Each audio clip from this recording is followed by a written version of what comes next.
Ceci est un livre audio autogénéré par Google.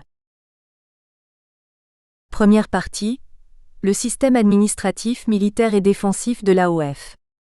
La colonisation française des entités traditionnelles africaines s'est accompagnée de la destruction, de la dénaturation et parfois de l'utilisation des structures politiques préexistantes. L'ordre colonial qui s'établit au fur et à mesure de l'avancée de la conquête érige parallèlement un système d'organisation politique, administratif et militaire original. Ce cadre fut cependant régi par des principes autoritaires hérités du régime du Second Empire français.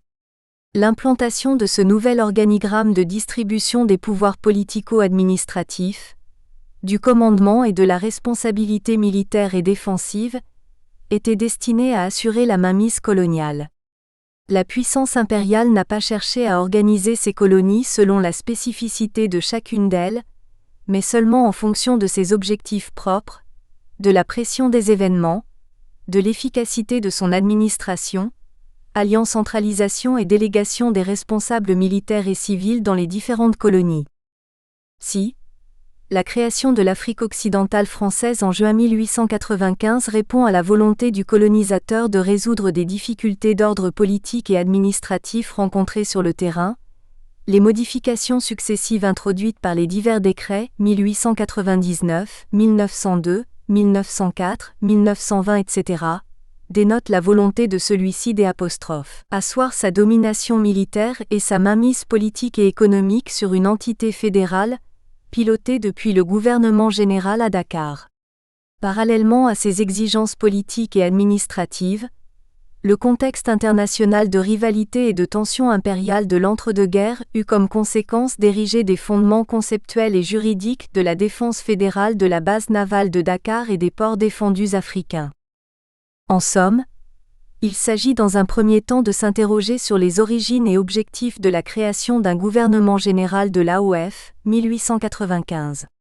Il convient par la suite de disséquer l'ossature politico-administrative et les responsabilités du commandement militaire et défensif qui fondent le gouvernement fédéral. Enfin, l'occupation militaire de l'espace terrestre constitue l'élément premier des droits de souveraineté coloniale. Aussi l'étude de la répartition et des missions des forces d'infanterie coloniales qui assurent le maintien de l'ordre et la police coloniale, préalable à l'organisation d'une défense extérieure, s'avère fondamentale pour comprendre la stratégie de défense globale déployée par la puissance coloniale dans l'espace fédéral. D'autre part, l'institution d'un gouvernement général en juin 1895 fixait les principes politiques et juridiques à partir desquels se fonde l'organisation de la défense intérieure et extérieure de l'espace fédéral. On comprendra donc l'utilité et l'importance à analyser la distribution de l'autorité politique et celle des commandements militaires et de la défense dans le cadre juridique fédéral. Il s'agira enfin de disséquer les fondements du système d'organisation politique, militaire et défensive, sur lesquels s'est appuyée la domination française des territoires conquis et intégrés dans le cadre de la Fédération de l'Afrique occidentale. Chapitre 1. Le cadre administratif et défensif. Les origines et objectifs de la création de l'AOF. Le 16 juin 1895, en pleine période de conquête militaire française en Afrique, un décret signé par le président de la République française, Félix Faure, institue un gouvernement général pour l'Afrique occidentale française, AOF. Ce décret introduit donc le principe du régime fédéral, c'est-à-dire le regroupement de collectivités territoriales auxquelles se superpose un État central ou gouvernement général. Il s'agit tout d'abord de mettre en exergue quelques données historiques et géographiques importantes de la constitution de l'espace fédéral. Ensuite, il conviendra de saisir dans quelles circonstances et selon quelles motivations le colonisateur fut amené à effectuer un regroupement de ces territoires conquis dans un cadre politique, administratif et militaire centralisé. Or, vu du bas, c'est-à-dire considéré dans une perspective africaine, la fédération pourrait apparaître comme une construction artificielle, imposée par une puissance coloniale d'abord soucieuse de satisfaire ses propres aspirations, sans se préoccuper outre mesure des intérêts des populations concernées. D'où l'importance à analyser les objectifs poursuivis par la France dans la création d'une fédération qui, en moins d'un siècle d'existence, 1895 à 1959, aura profondément marqué les colonisés. Pourquoi instituer un gouvernement général ? Dans son rapport au président de la République, précédant le texte de décret de création du gouvernement général, Camille Chautemps, ministre des Colonies, justifie le regroupement des possessions coloniales françaises de l'Ouest africain du fait des conflits de compétences que gênerait alors l'extension du domaine colonial africain, et de fait par la nécessité devenue impérieuse de donner plus d'unité à la direction politique et à l'organisation militaire. L'extension progressive de la sphère de domination et de l'autorité coloniale française en Afrique à la fin du XIXe siècle pose en effet la question des compétences. Surtout entre territoires frontaliers, mais administrés par des autorités civiles ou militaires jalouses de leurs prérogatives et de leur indépendance. Géohistoire de l'Afrique occidentale. Le processus de formation territoriale de l'Empire colonial français d'Afrique enclenché par le colonel Faidherbe au Sénégal vers 1854 ne s'est pas opéré sans opposition de la part des Africains. En fait, cet effort de conquête territoriale est fonction, d'une part, de la résistance des royaumes, chefferies ou émirats aux troupes coloniales, d'autre part, de la validité des traités passés avec les souverains locaux, selon le principe d'occupation effective édicté par l'Acte de Berlin, et enfin de l'âpreté de la concurrence livrée par d'autres puissances coloniales rivales pour la pénétration des hinterlands. La formation territoriale de l'AOF fut un moment important dans les rapports entre la France et les entités traditionnelles africaines. Elle procède en effet d'un syncrétisme politique, économique et militaire entre deux mondes différents. La projection de la puissance coloniale dans le continent africain s'effectua d'une part par la force armée, appuyée sur des traités souvent arrachés aux chefs africains, et d'autre part sur la volonté de transformer radicalement la géographie administrative des espaces annexés et le mode de vie de ces populations dans le cadre d'un nouvel ordre régi selon la volonté de la puissance dominante. Si le processus d'orogenèse, c'est-à-dire la formation des frontières du continent européen, s'était étalé sur plusieurs siècles, le découpage territorial de l'Afrique s'effectua quant à lui dans une période très courte. En 25 ans, soit de 1885 à 1910, 70% des frontières africaines furent tracées 42.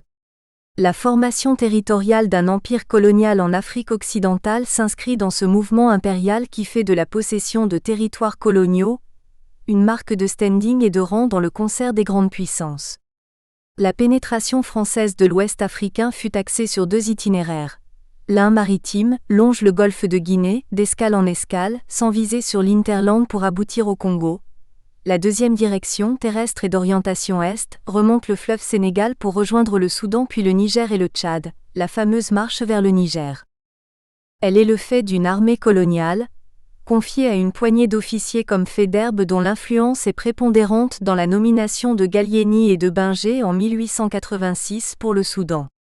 Le colonel Faidherbe fut également à l'origine de la course vers l'Est, entreprise depuis 1878 par ses successeurs Brière de Lille et Borgny des Bordes. Menée à l'origine par des marsouins, troupes blanches de l'infanterie de marine, la conquête fut par la suite assurée par des troupes recrutées dans le pays, les fameux bataillons de tirailleurs sénégalais, véritables outils de la domination et de l'emprise française dans l'Ouest africain. Face à l'intrusion coloniale et à l'occupation de leur territoire, l'attitude des institutions politiques africaines, royaumes, chefferies, émirats morts, communautés villageoises, etc., fut des plus diverses.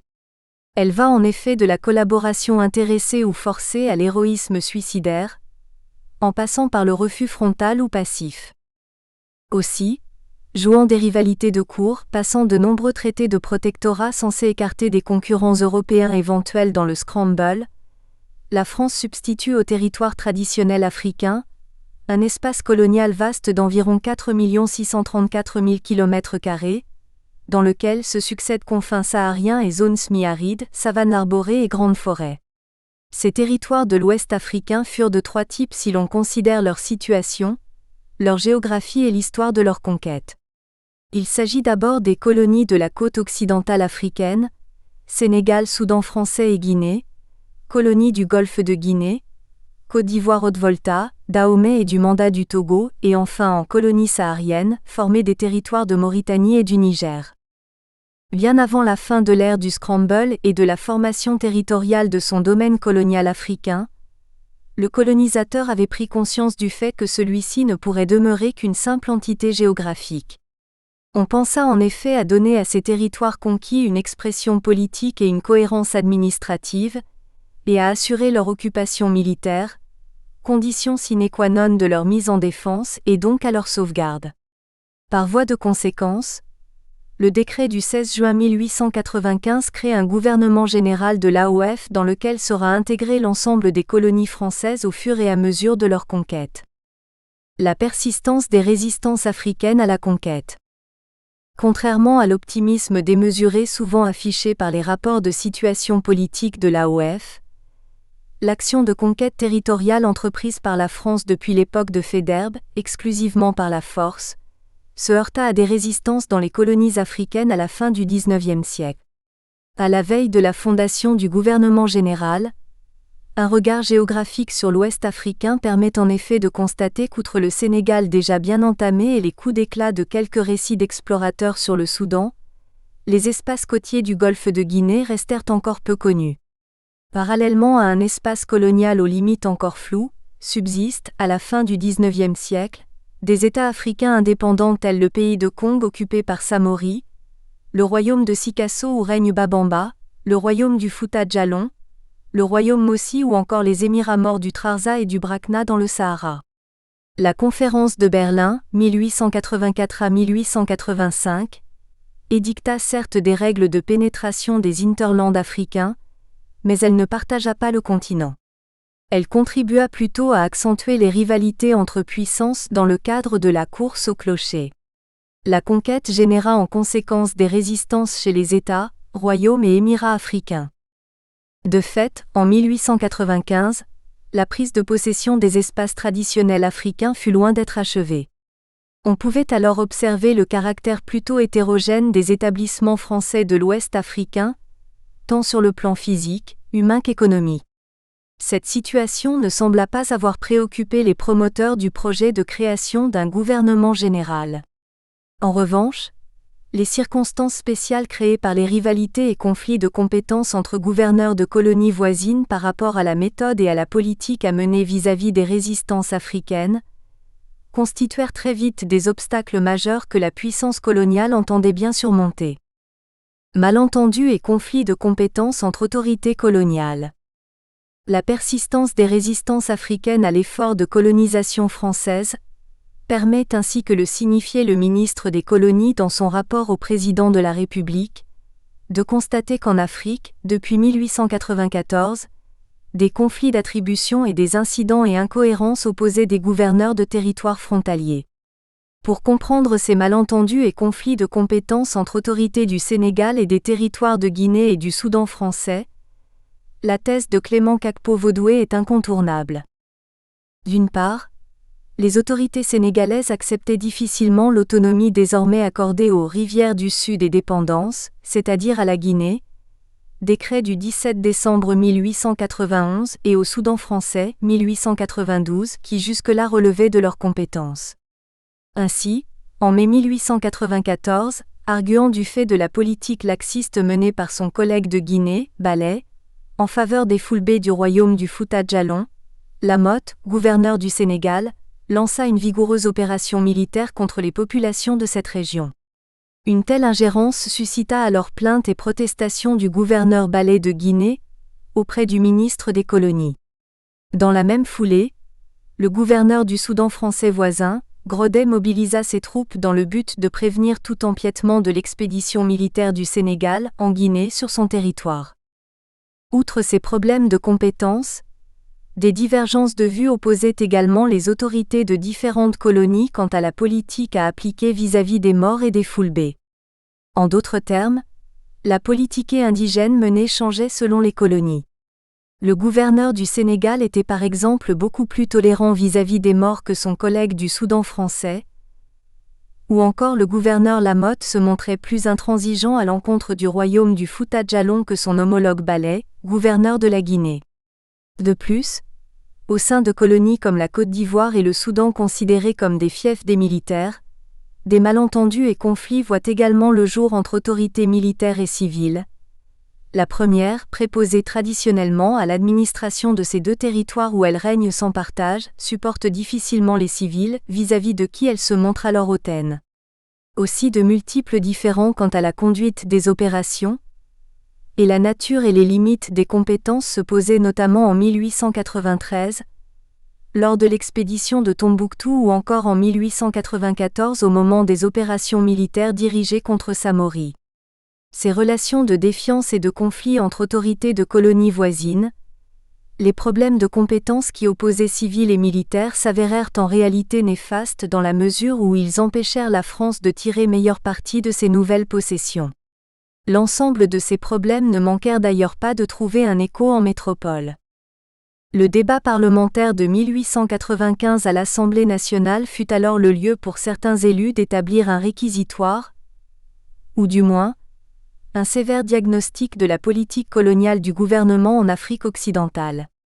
Les relations entre autorités françaises des possessions coloniales africaines sont alors jugées confuses et anarchiques, incompatibles à la bonne conduite des affaires. Bref, depuis le mois de février 1895, certains députés et sénateurs métropolitains comme Le Hérissé, Paul Doumer ou encore Pierre Deloncle et Delcassé, avançant des arguments d'ordre économique et budgétaire, insistaient sur la nécessité de réformer l'Afrique occidentale, en y créant des conditions indispensables à sa meilleure exploitation, pour remédier à la situation confuse qui y prévalait alors. C'est dans cette optique que les premiers décrets élaborés et proposés par le ministre des Colonies puis approuvés par le président de la République, vont tenter de donner une unité de vue à l'action coloniale française dans l'Ouest africain. Les décrets de création de l'AOF, 1895 à 1904. Le terme de « gouvernement général » paraît avoir été prononcé pour la première fois, le 4 mars 1895 par le député du Sénégal, Jean Couchard, à l'occasion d'un plaidoyer à l'Assemblée nationale. Le parlementaire fait en effet appel au rétablissement de la situation en Afrique occidentale par un nouveau rattachement de la colonie du Soudan et des rivières du Sud et dépendance, Guinée, à la colonie mère du Sénégal. Cette proposition du député du Sénégal fut alors reprise par Camille Chotan, ministre des Colonies. Le texte de décret, approuvé par le Conseil des ministres du 13 juin 1895, est signé le 16 juin par le président de la République, Félix Faure, créant officiellement un gouverneur général de l'Afrique occidentale française.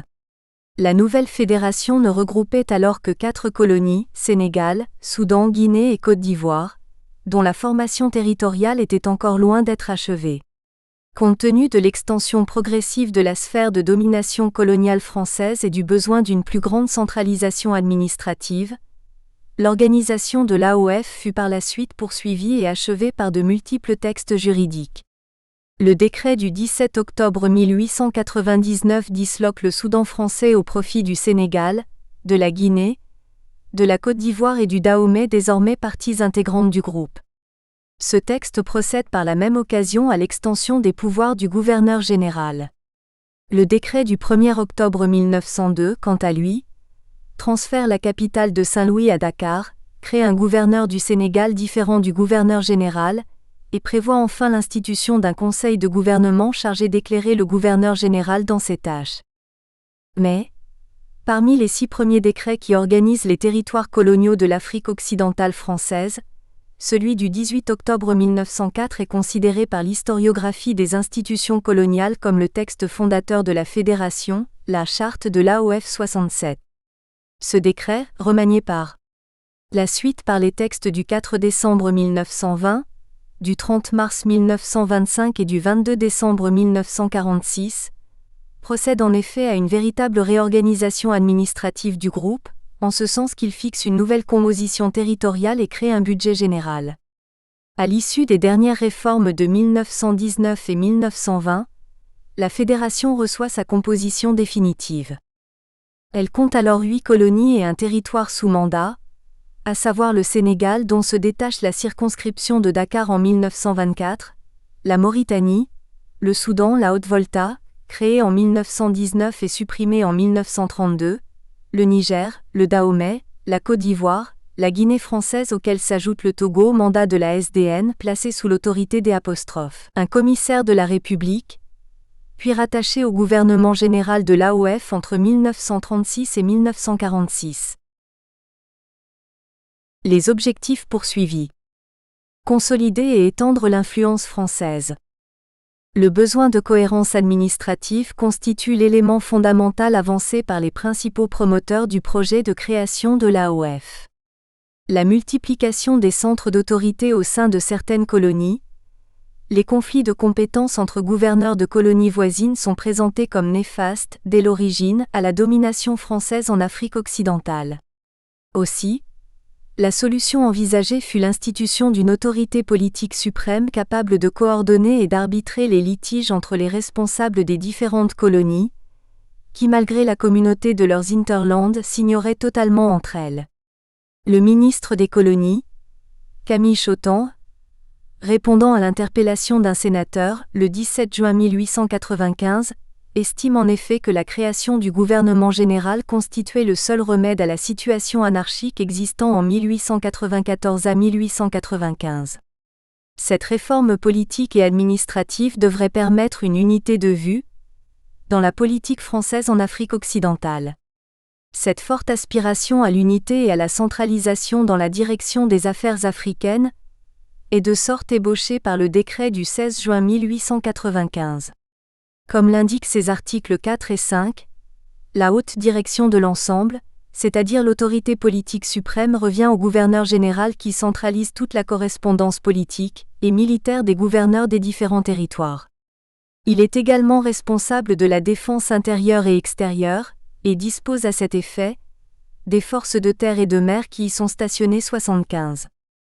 La fondation de cette entité politique coloniale qu'est l'Afrique occidentale est en grande partie inspirée par cette volonté d'assurer une mainmise sur l'espace traditionnel africain. L'instauration de l'ordre colonial suppose en effet l'implantation d'une chaîne de décision et de pouvoir utilisant les chefs africains favorables à la cause française, ou à défaut leur destitution ou leur élimination. Considérée dans une perspective africaine, l'institution du gouverneur général n'est pas un événement de gloire. Et comme l'a rappelé le professeur Abdoulaye Batilly, à l'occasion du colloque sur le centenaire de l'AOF, cette création est le symbole de la défaite des États précoloniaux, le point de départ de la soumission des populations africaines à la domination étrangère. La création de l'AOF a marqué la prépondérance de l'ordre colonial dans le façonnement des destinées, des individus et des collectivités de cet ensemble géographique. L'AOF s'installe sur les ruines des royaumes et des empires africains 77.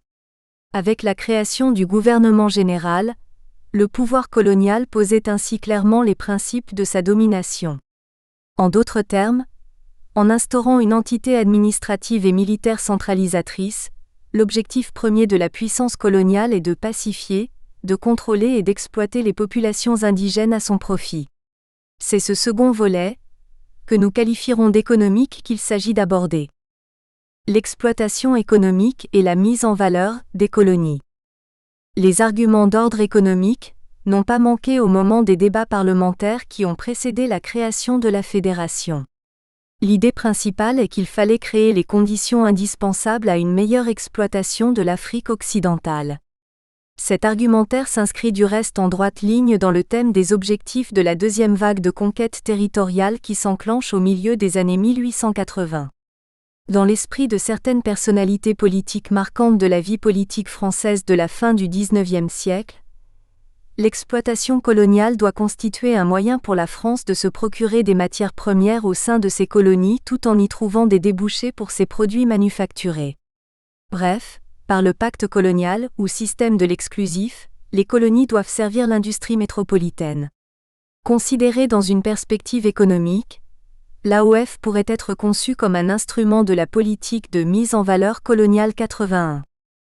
Il semblerait en effet que c'est cette nouvelle conception économique, capitaliste et protectionniste de la colonisation, qui impose l'idée de donner une forte délégation de pouvoir à un gouverneur général, représentant de l'État français en Afrique occidentale. Le principe de coordination économique, entre les différentes colonies du groupe de l'AOF devrait tendre, d'après Albert Decret, ministre des colonies, à assurer rapidement aux diverses fractions de notre empire africain un développement commercial. C'est sur le terrain économique, la préface d'une fusion étroite d'intérêts qu'il est utile au plus haut point de préparer et d'inaugurer à bref délai dans les possessions de l'Afrique occidentale 82. Sur le plan financier, le décret du 18 octobre 1904 met fin à l'autonomie financière des colonies. Il dote par la même occasion le gouvernement général, organe de haute direction et de contrôle permanent de l'Afrique occidentale, d'un budget fédéral, instrument financier qui lui soit propre afin de pourvoir aux dépendances d'intérêts communs. La création d'un budget général permettait en quelque sorte de forger une solidarité financière à l'échelle fédérale. En d'autres termes, ce budget général est alimenté par les droits perçus sur les marchandises et sur les navires à l'entrée et à la sortie des ports des différents territoires. En retour, ce budget général subventionne les budgets locaux de chacun des territoires du groupe. L'institution de l'Afrique occidentale française, c'est-à-dire la constitution d'une entité politique, économique et financière placée sous l'autorité d'un gouverneur général, est destinée exclusivement à renforcer les intérêts et l'impact de la France dans son empire africain. Si, sous l'angle africain, l'édifice fédéral apparaît comme une construction artificielle et autoritaire pour le colonisateur, il est le symbole de sa souveraineté sur une sphère coloniale estimée en 1895 à seulement 1 558 000 km² et peuplée d'environ 5 991 500 habitants. La fondation du gouvernement général de l'Afrique occidentale française en 1895 et ses réorganisations successives répondaient à la volonté de la France d'imposer une unité de vue que permet la centralisation administrative et politique. Autrement dit, par la création de la fédération, la puissance coloniale jette les bases d'une autorité suprême et d'un réseau de pouvoir et de commandement que permet la mise en place d'une ossature administrative et défensive devant se superposer aux structures traditionnelles africaines. L'ossature administrative et défensive de l'AOF. Le cadre politique et administratif. Bien avant la fin de la phase de la ruée sur l'Afrique, Scramble for Africa, les puissances européennes réfléchissèrent sur les modes d'organisation globale de leurs colonies. Mais la véritable mise en place des rouages politiques, administratifs, économiques et militaires du système colonial s'est faite parallèlement aux guerres de conquête et aux opérations de pacification. L'établissement d'une administration coloniale, sur les débris des institutions politiques traditionnelles africaines s'accompagnait en AOF, de la refonte, dans le cadre d'une sphère de domination, d'une structure politico-administrative de type pyramidal ayant à son sommet le gouverneur général au pouvoir proconsulaire, à sa base les autorités ou notabilités indigènes et comme piliers, les commandants de cercle que Robert de la Vignette perçoit comme les vrais chefs de l'Empire 90. Les pouvoirs du gouverneur général. Au sommet de l'armature politique et administrative, se trouve le ministre des colonies, responsable de l'administration des territoires devant la Chambre des députés. En principe, celle-ci peut légiférer pour les colonies, mais dans les faits, elle a coutume de s'en remettre pratiquement à son ministre compétent qui légifère par décret. En fait, l'intervention de la Chambre dans les affaires coloniales constitue l'exception, et la réglementation établie par les ministres et leurs hauts fonctionnaires la règle. Du fait de l'étendue de son domaine d'attribution, Afrique du Nord, Indochine, AOF et AEF, etc., et l'ampleur de ses tâches, le ministère des colonies est amené à déléguer de fait des pouvoirs très importants au gouverneur général. Le gouverneur général est en fait le personnage clé du système. Il est d'ailleurs nommé en Conseil des ministres par le président de la République, sur proposition du ministre des colonies. En tant que tel, il est le dépositaire des pouvoirs de la République dans les différentes colonies de l'AOF. De fait, il est représenté dans chacun des territoires du groupe par un lieutenant-gouverneur ou commissaire de la République au Togo, directement placé sous son influence. Il est assisté dans l'exercice de ses fonctions d'un secrétaire général du gouverneur général et d'un conseil de gouvernement. Comme l'attestent les décrets du 16 juin 1895 et du 18 octobre 1904, le gouverneur général, d'une part, est l'ordonnateur du budget fédéral, maître des armées et chef des services administratifs centraux de l'ensemble du groupe. Le gouverneur arrête en conseil de gouvernement le budget général et les budgets annexes. D'autre part, cette haute autorité fédérale a des pouvoirs en matière réglementaire. C'est en effet à lui que revient la promulgation des lois et décrets, et l'élaboration des projets de décrets relatifs à l'organisation et au fonctionnement du groupe. Enfin, le gouverneur fixe les arrêtés généraux et les limites des circonscriptions administratives. Parallèlement à ses pouvoirs réglementaires, le gouverneur général détient des pouvoirs militaires et en matière de défense.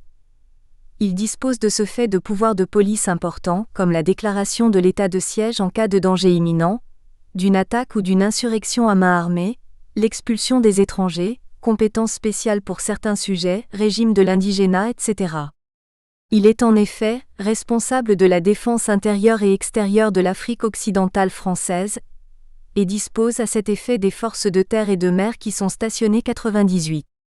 Dès lors, il est chargé, en collaboration avec le général commandant supérieur des troupes du groupe, de l'élaboration des plans de défense, de la présentation d'armements et de matériel militaire et de la répartition des forces armées coloniales entre les divers territoires composant la fédération. Chef suprême de la colonie, le gouverneur général avait la possibilité d'interdire son territoire à un individu jugé dangereux, de déclarer l'état de siège et de décréter la mobilisation économique en cas de guerre. Il a sous sa haute autorité les commandants supérieurs des troupes, de la marine et de l'air, qui ont la responsabilité pratique du commandement des forces des trois armes. Le gouverneur exerce des attributions d'ordre diplomatique, en rapport avec les autorités des colonies et pays étrangers voisins de la Fédération avec qui il peut négocier par exemple des conventions. Enfin, ce gouverneur exerce des attributions exorbitantes en matière de justice sur le fonctionnement de laquelle il a droit de contrôle. En outre, doté de la plupart des attributs de juge de paix, il a le droit de sanction sur des infractions commises par des indigènes non citoyens. Dans la multiplicité et la diversité de sa charge et de ses fonctions, il est secondé par un cabinet, un secrétaire général, un conseil de gouvernement et une multitude de directions techniques et de services spécialisés. Il serait trop exhaustif de présenter l'ensemble de ces directions et services, mais on peut cependant noter que quelques-uns intéressent directement la police et la défense de l'AOF. D'un point de vue strictement administratif, le cabinet et le conseil de gouvernement constituent deux pôles importants. Le premier, divisé en cabinet civil et surtout en cabinet militaire, est chargé de la liaison entre le commandant supérieur des troupes et les ministres des colonies et de la guerre 104. La direction des affaires politiques et l'inspection des affaires administratives sont chargées, partant de leur connaissance obligatoire du climat politique de la Fédération et de l'état de son administration, de dresser des rapports au gouverneur général qui, à son tour, élabore et présente annuellement une synthèse de la situation à son ministre de tutelle.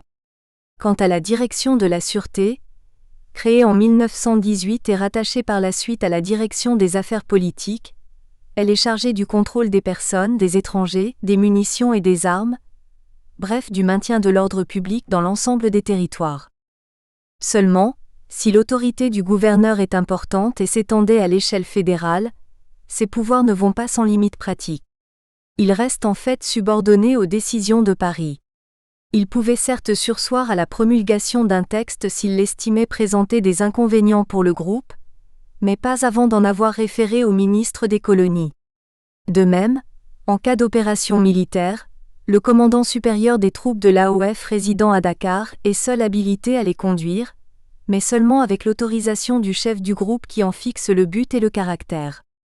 L'impact du chef de la fédération est donc considérable durant toute la période considérée. Ses pouvoirs s'élargissent même au moment de la Seconde Guerre mondiale, lorsque Pierre Boisson, nommé gouverneur général de l'AOF le 25 juin 1940, se voit confier, sous le titre de haut-commissaire de la République en Afrique française, la haute direction des ensembles fédéraux français d'Afrique noire, AOF et AEF, et des mandats du Togo et du Cameroun. La décision du haut-commissaire Boisson de demeurer fidèle au gouvernement de Vichy, qu'il a du reste investi, soustrait l'AOF aux convoitises du général de Gaulle et des Britanniques, voire notre quatrième partie. Il convient donc de mesurer selon quels processus historiques se sont imposés la géographie administrative coloniale et le système pyramidal de distribution des fonctions et des autorités qui en constituent le socle. Le découpage colonial et la distribution de l'autorité.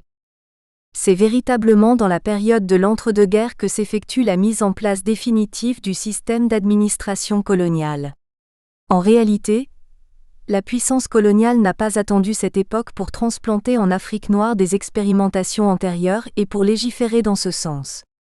C'est en effet sous le Second Empire, avec le colonel Faidherbe, un ancien de l'Algérie, disciple de Bugeaud, que s'établissent les principes généraux de l'organisation administrative des colonies de l'Ouest africain. En effet, le Senatus Consulte du 3 mai 1854 fixe pour près de 100 ans, c'est-à-dire jusqu'à la mise en application de la Constitution de l'Union française en 1946, le régime législatif des colonies. C'est dans le royaume traditionnel sénégalais du Valo-Conquis, première possession territoriale française en Afrique noire, qu'est institué pour la première fois le principe d'une division de l'espace en cantons inspiré des instructions de Boët-Guillaumes de 1844 et de l'arrêté du baron Roger de 1824 qui organisait en 4 cantons, Kouma, Ndiangyu, Fos et Ross, les établissements formés par le Valo 113. On peut donc penser que le style de division et d'organisation administrative du régime autoritaire de Napoléon III et de l'Algérie de la conquête fut d'abord appliqué au Sénégal, colonie mère, au fur et à mesure de la constitution de son espace territorial. Ensuite, il est extrapolé à l'ensemble des territoires coloniaux. Au sommet de l'organigramme administratif colonial se trouve, en métropole, le président de la République et son ministre des colonies. Ceux-ci délèguent l'essentiel de leur pouvoir au haut-commissaire de la République ou gouverneur général du groupe, qui s'appuie à son tour sur un réseau de responsabilités et d'autorités à la fois centralisées et de type indirect, dans certains de ces échelons, qui va du lieutenant-gouverneur de colonie à la masse des colonisés, en passant par les chefs ou notabilités africains transformés à l'occasion en de véritables fonctionnaires du système colonial. Au cours de cet organigramme politique et administratif se trouvent les commandants de cercle et les chefs de subdivision, quelques-uns des piliers du système et de l'ordre colonial. L'espace colonial français d'Afrique occidentale est donc divisé en cercles, véritables unités administratives de base à partir desquelles est conduit le travail pratique du gouverneur général. Ce cercle ou subdivision est quadrillé en cantons et ceux-ci en villages. Chaque cercle est confié à un administrateur, commandant de cercle, secondé dans sa tâche par des chefs de subdivision. Dans les colonies, si le lieutenant-gouverneur incarne l'autorité suprême, le commandant de cercle demeure l'homme orchestre et le maître Jacques du système. Ces administrateurs coloniaux, recrutés parmi d'anciens officiers coloniaux, ou parmi des civils, devaient à partir de 1912 obligatoirement sortir de l'école coloniale. Si jusqu'à la fin de la Grande Guerre, la qualité des hommes envoyés était discutable, souvent sans formation et bénéficiant d'appui politique, la situation s'inversa dans la période 1919 à 1940, lorsque le recrutement s'avère plus sélectif au sein de l'école coloniale. Les administrateurs qui entrent dans le corps sont alors réputés intègres et ayant le sens du devoir, et probablement une meilleure connaissance de la science coloniale. Représentant du gouverneur général dans son fief, le commandant de cercle est le chef de toutes les administrations y existant. Ses tâches y sont multiples comme la publication et l'exécution effective des décisions du gouverneur. Il assure en outre le maintien de l'ordre, le recensement de la population, le recrutement militaire et les travaux forcés à effectuer, construction de routes ou de campements, corvées, etc.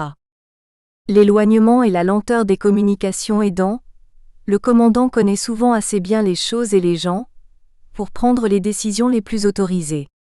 En tant que tels, les commandants de cercle sont souvent considérés comme les vrais chefs de l'Empire 121. Mais l'omnipotence de leur pouvoir ajouté à l'isolement sont tels que certains de ces dieux de la brousse succombaient à l'abus et au despotisme.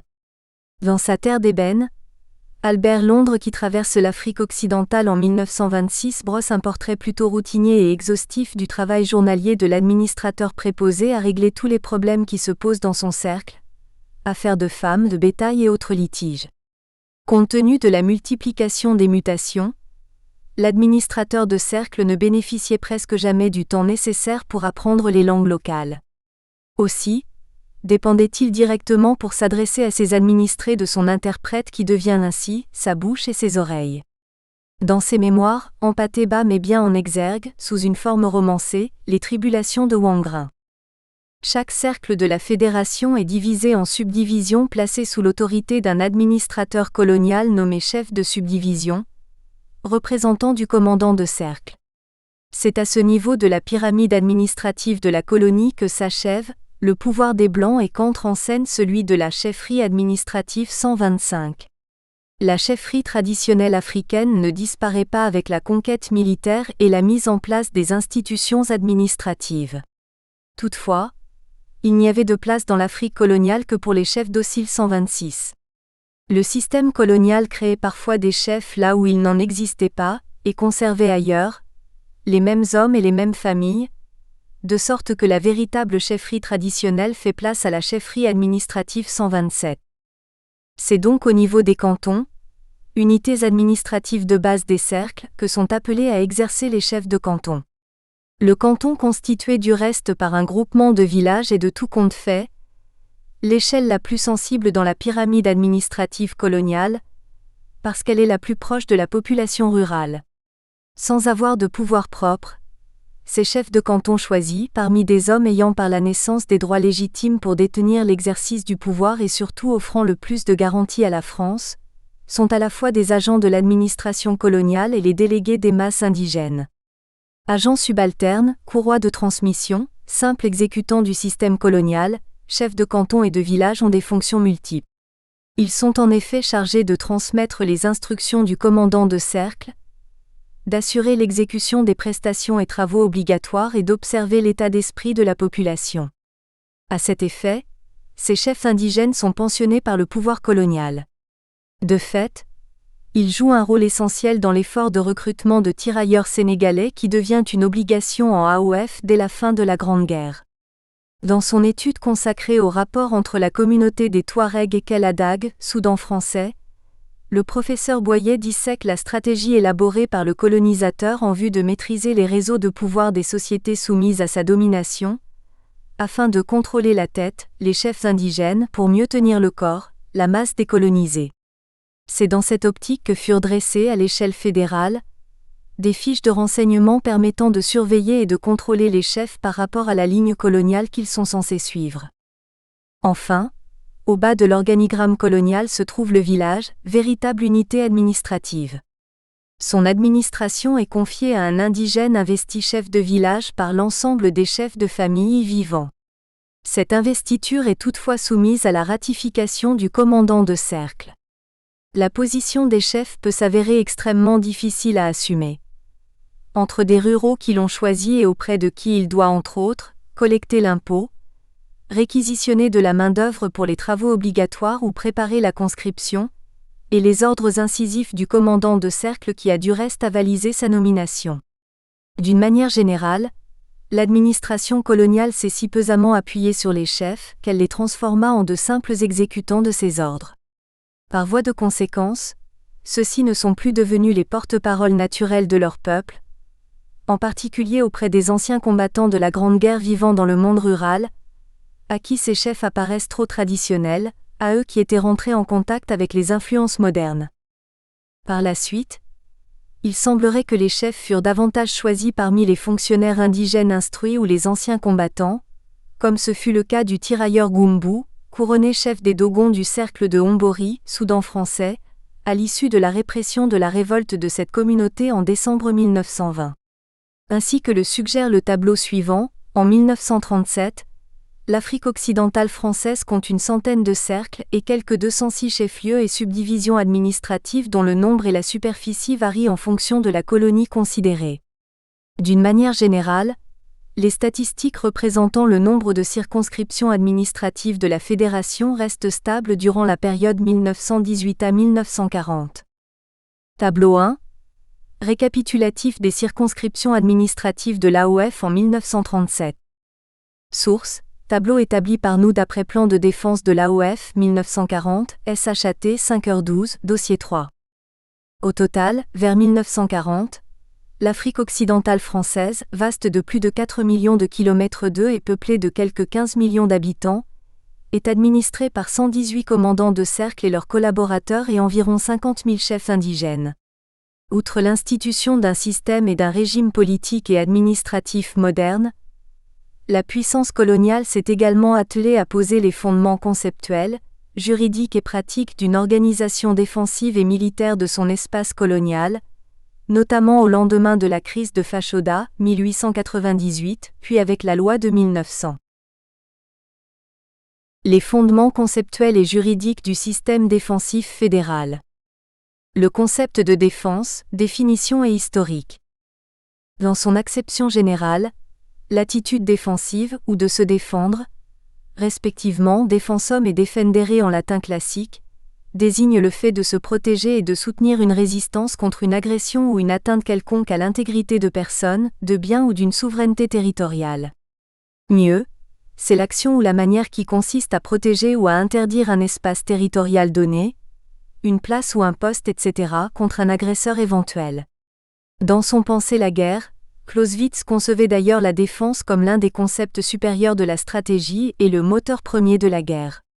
En tant que telle, la défense consiste en une parade, c'est-à-dire un effort visant à s'opposer à l'action ou au projet d'action de l'ennemi. Dans son édition de 1973, la grande encyclopédie Larousse la définit comme l'ensemble des mesures de tous ordres, politiques, militaires, économiques, etc., prises par un pays en vue de garantir son indépendance et d'assurer, face à toutes les modes d'agression, l'intégrité et la sécurité de son territoire ainsi que la vie de sa population.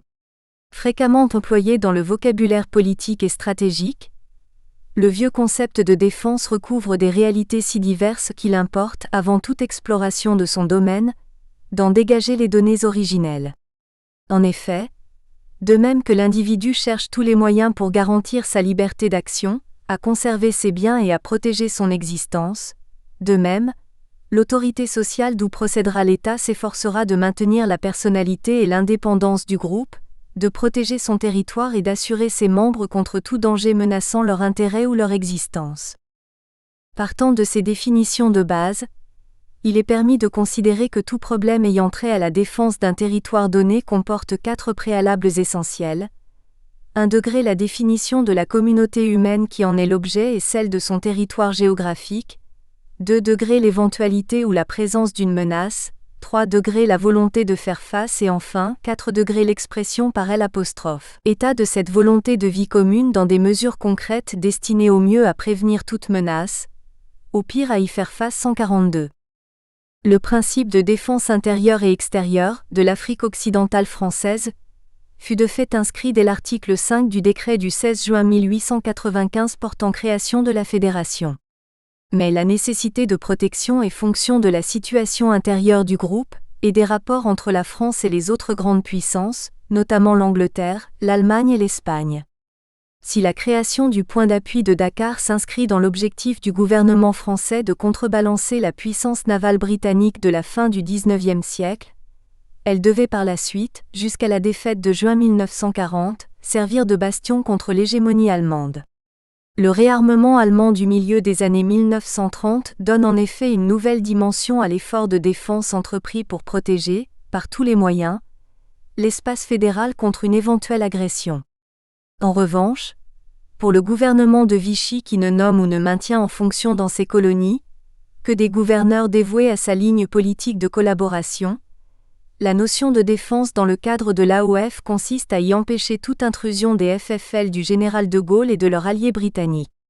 Comme expliqué plus haut, la volonté de défense de l'Ouest africain s'exprime durant la période 1918 à 1940 selon le contexte, France en guerre ou en collaboration, par des mesures concrètes visant entre autres à l'organisation du commandement de la défense. Principe d'organisation générale du commandement de la défense. La fondation de l'AOF en 1895, le classement du port de Dakar comme point d'appui de la flotte française en 1898 et le développement d'un système administratif colonial s'accompagnent de la mise en place d'un dispositif de commandement et d'exécution de la défense générale du groupe. Or, celle-ci ne peut se comprendre dans l'entre-deux-guerres que dans le cadre plus général de la défense nationale de la métropole à laquelle elle est désormais intégrée. Contrairement à la question de la défense intérieure du groupe dont la responsabilité est confiée à un grand nombre de personnalités ou à un réseau d'autorités, la macro-défense ou défense extérieure fédérale est entre les mains d'un petit nombre. Elle est élaborée, coordonnée et menée par le gouverneur général, le ministre des colonies et par des officiers supérieurs, dont le commandant supérieur des troupes et les commandants des forces militaires présentes sur le territoire fédéral. Jusqu'en 1937, les textes juridiques qui fixent les grandes lignes de l'organisation et de la responsabilité du commandement sont les décrets relatifs à la défense des colonies du 24 août 1929, abrogé par celui du 2 juin 1936. Il ressort de ce dernier texte 3 volets caractéristiques de l'organisation générale du commandement de la défense de l'AOF. 1 degré les responsabilités du commandement et de la conduite des opérations, articles 1 à 3. 2 degrés la budgétisation de la logistique défensive, article 6, et 3 degrés les modalités de la préparation du plan de défense. Pilier du système administratif et politique, le gouverneur général est également l'élément pivot du commandement du dispositif de défense fédérale. Chef militaire, il est en effet responsable, sous l'autorité directe du ministère des colonies, de la garde et de la sécurité intérieure des territoires soumis à son autorité. C'est à lui que revient de décréter la mobilisation générale en cas de guerre. Selon le principe traditionnel du droit français, l'autorité militaire lui est subordonnée. À cet effet, le gouverneur général dispose pour assurer la défense de l'espace territorial fédéral des forces de terre, de l'air qui y sont stationnées et des éléments maritimes affectés pour la défense des différents territoires du groupe. La conduite et le commandement de l'ensemble des forces militaires en opération sont placés sous les ordres d'un officier supérieur de l'armée de terre, commandant supérieur des troupes, d'un officier de la marine, commandant supérieur de la marine et enfin d'un officier de l'armée de l'air, commandant de l'aviation en Afrique occidentale française. Toutefois, sous la haute autorité du gouverneur général, la conduite technique des opérations exclusivement terrestres, maritimes et aériennes est confiée respectivement au commandant supérieur des troupes, de la marine et de l'air. En cas d'opération combinée, nécessitant la coopération des 3 forces, le commandement appartiendrait alors, normalement à l'officier commandant supérieur des troupes du groupe. Dans le cas où le rôle prépondérant dans l'opération militaire incomberait aux éléments d'une des 3 armes, la responsabilité du commandement reviendrait alors au commandant de la dite arme. Ce commandement reviendrait alors, au commandant d'une force navale ou aérienne, ne dépendant pas de la colonie et participant à des opérations combinées 147. Par ailleurs, si une force navale ou un bâtiment isolé, non affecté en propre à la défense d'une des colonies du groupe, séjourne temporairement en temps de guerre sur les côtes de l'AOF, son commandant devrait obligatoirement se concerter avec les hautes autorités fédérales et éventuellement avec le général commandant du point d'appui de l'A-Dakar, dans l'optique du concours qu'il peut et doit dans la limite de ses instructions générales apporter à la défense de la colonie ou à celle du point d'appui 148. La fonction essentielle de la marine confère à son commandant des attributions spéciales, à savoir la responsabilité de l'organisation générale de la défense. En effet, le décret du 2 septembre 1929 conforte celui-ci comme délégué direct du ministre pour ce qui concerne les éléments maritimes stationnés et subordonné au gouverneur général pour tout ce qui concerne la préparation et l'exécution des mesures de défense de l'AOF. La budgétisation des dépenses militaires de toute nature concernant la logistique des forces terrestres, maritimes et aériennes affectées à la défense et à la sécurité du territoire fédéral est respectivement supportée par le budget colonial et par les budgets de la marine et de l'air, sous réserve des accords établis ou à intervenir en vue d'une contribution éventuelle des budgets généraux ou locaux des colonies. La volonté de préserver l'intégrité de la fédération ou de chaque colonie contre des agressions s'exprimait par l'élaboration, dès le temps de paix, d'un plan de défense générale. La préparation de celui-ci incombe alors au général commandant supérieur des troupes du groupe. À cet effet, les commandements de la marine et de l'air doivent lui fournir tous les renseignements concernant la défense maritime et aérienne, ainsi que les avis techniques sur la part que les éléments maritimes et aériens peuvent prendre à la défense dans les différents cas considérés.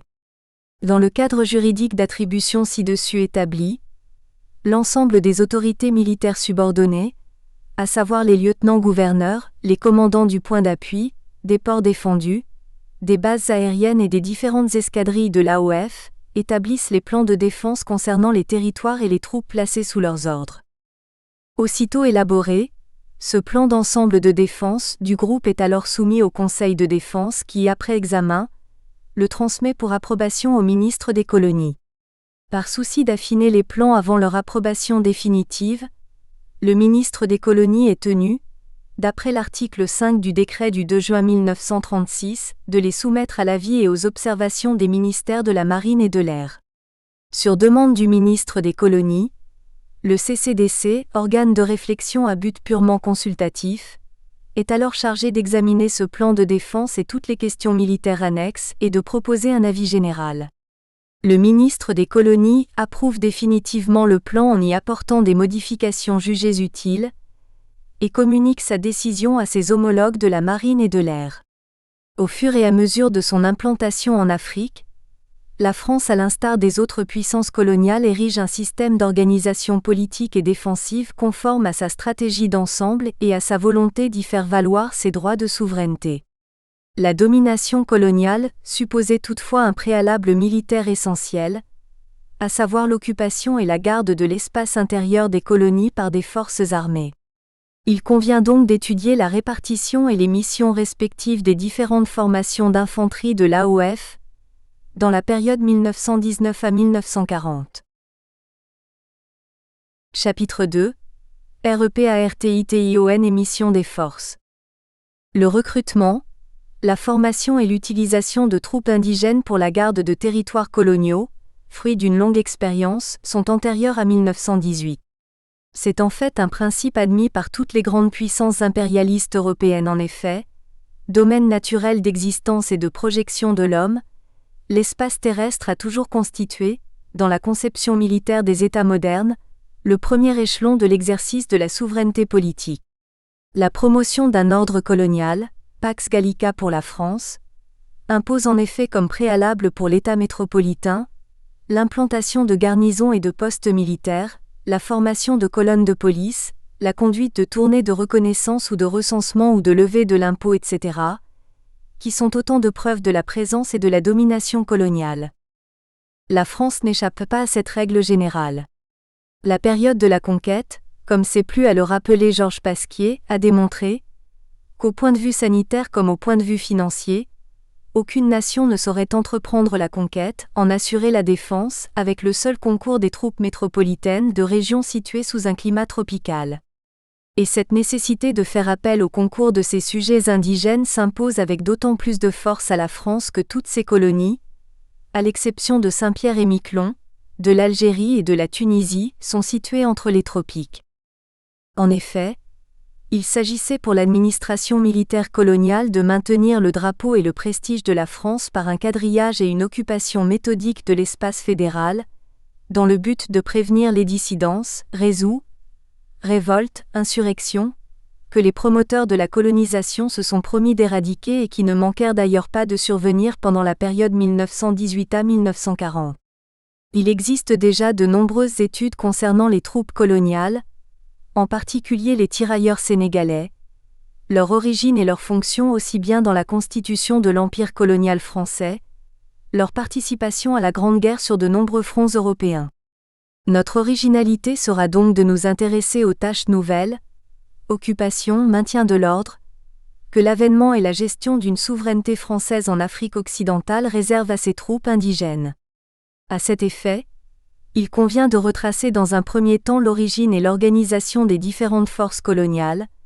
Nous analyserons ensuite les missions respectives de ces sentinelles, d'où découle d'ailleurs leur stationnement dans l'espace fédéral. Origine et évolution des forces. Les tirailleurs sénégalais. La mise sur pied de formations d'infanterie indigène, dans l'optique de la défense des établissements français, date effectivement du début du XIXe siècle au sein de l'Afrique occidentale. Dans son étude consacrée à la garnison européenne du Sénégal, la plus ancienne en Afrique française, Claude Faure montre bien les conditions qui ont prévalu à sa création et à son évolution, dont le moins que l'on puisse dire est qu'elles furent des plus laborieuses avant l'arrivée de Faidherbe au Sénégal. Il s'agit de tenter de comprendre le pourquoi de la création des formations sénégalaises, et leur utilisation progressive par la puissance coloniale comme troupe de conquête et d'occupation locale, puis comme sentinelle dans de nombreux territoires de l'Empire et enfin comme force d'appui à la défense nationale de la France. La formation et l'utilisation officielle de troupes indigènes au Sénégal trouvent leur origine avec la création en 1765 du corps des Lapteaux, marins, de Gorée. En 1789, Blanchot de Verly, commandant et administrateur du Sénégal, forme à Saint-Louis 2 compagnies indigènes de volontaires du Sénégal pour étoffer le squelettique bataillon d'Afrique qu'il trouve dans un état plutôt misérable.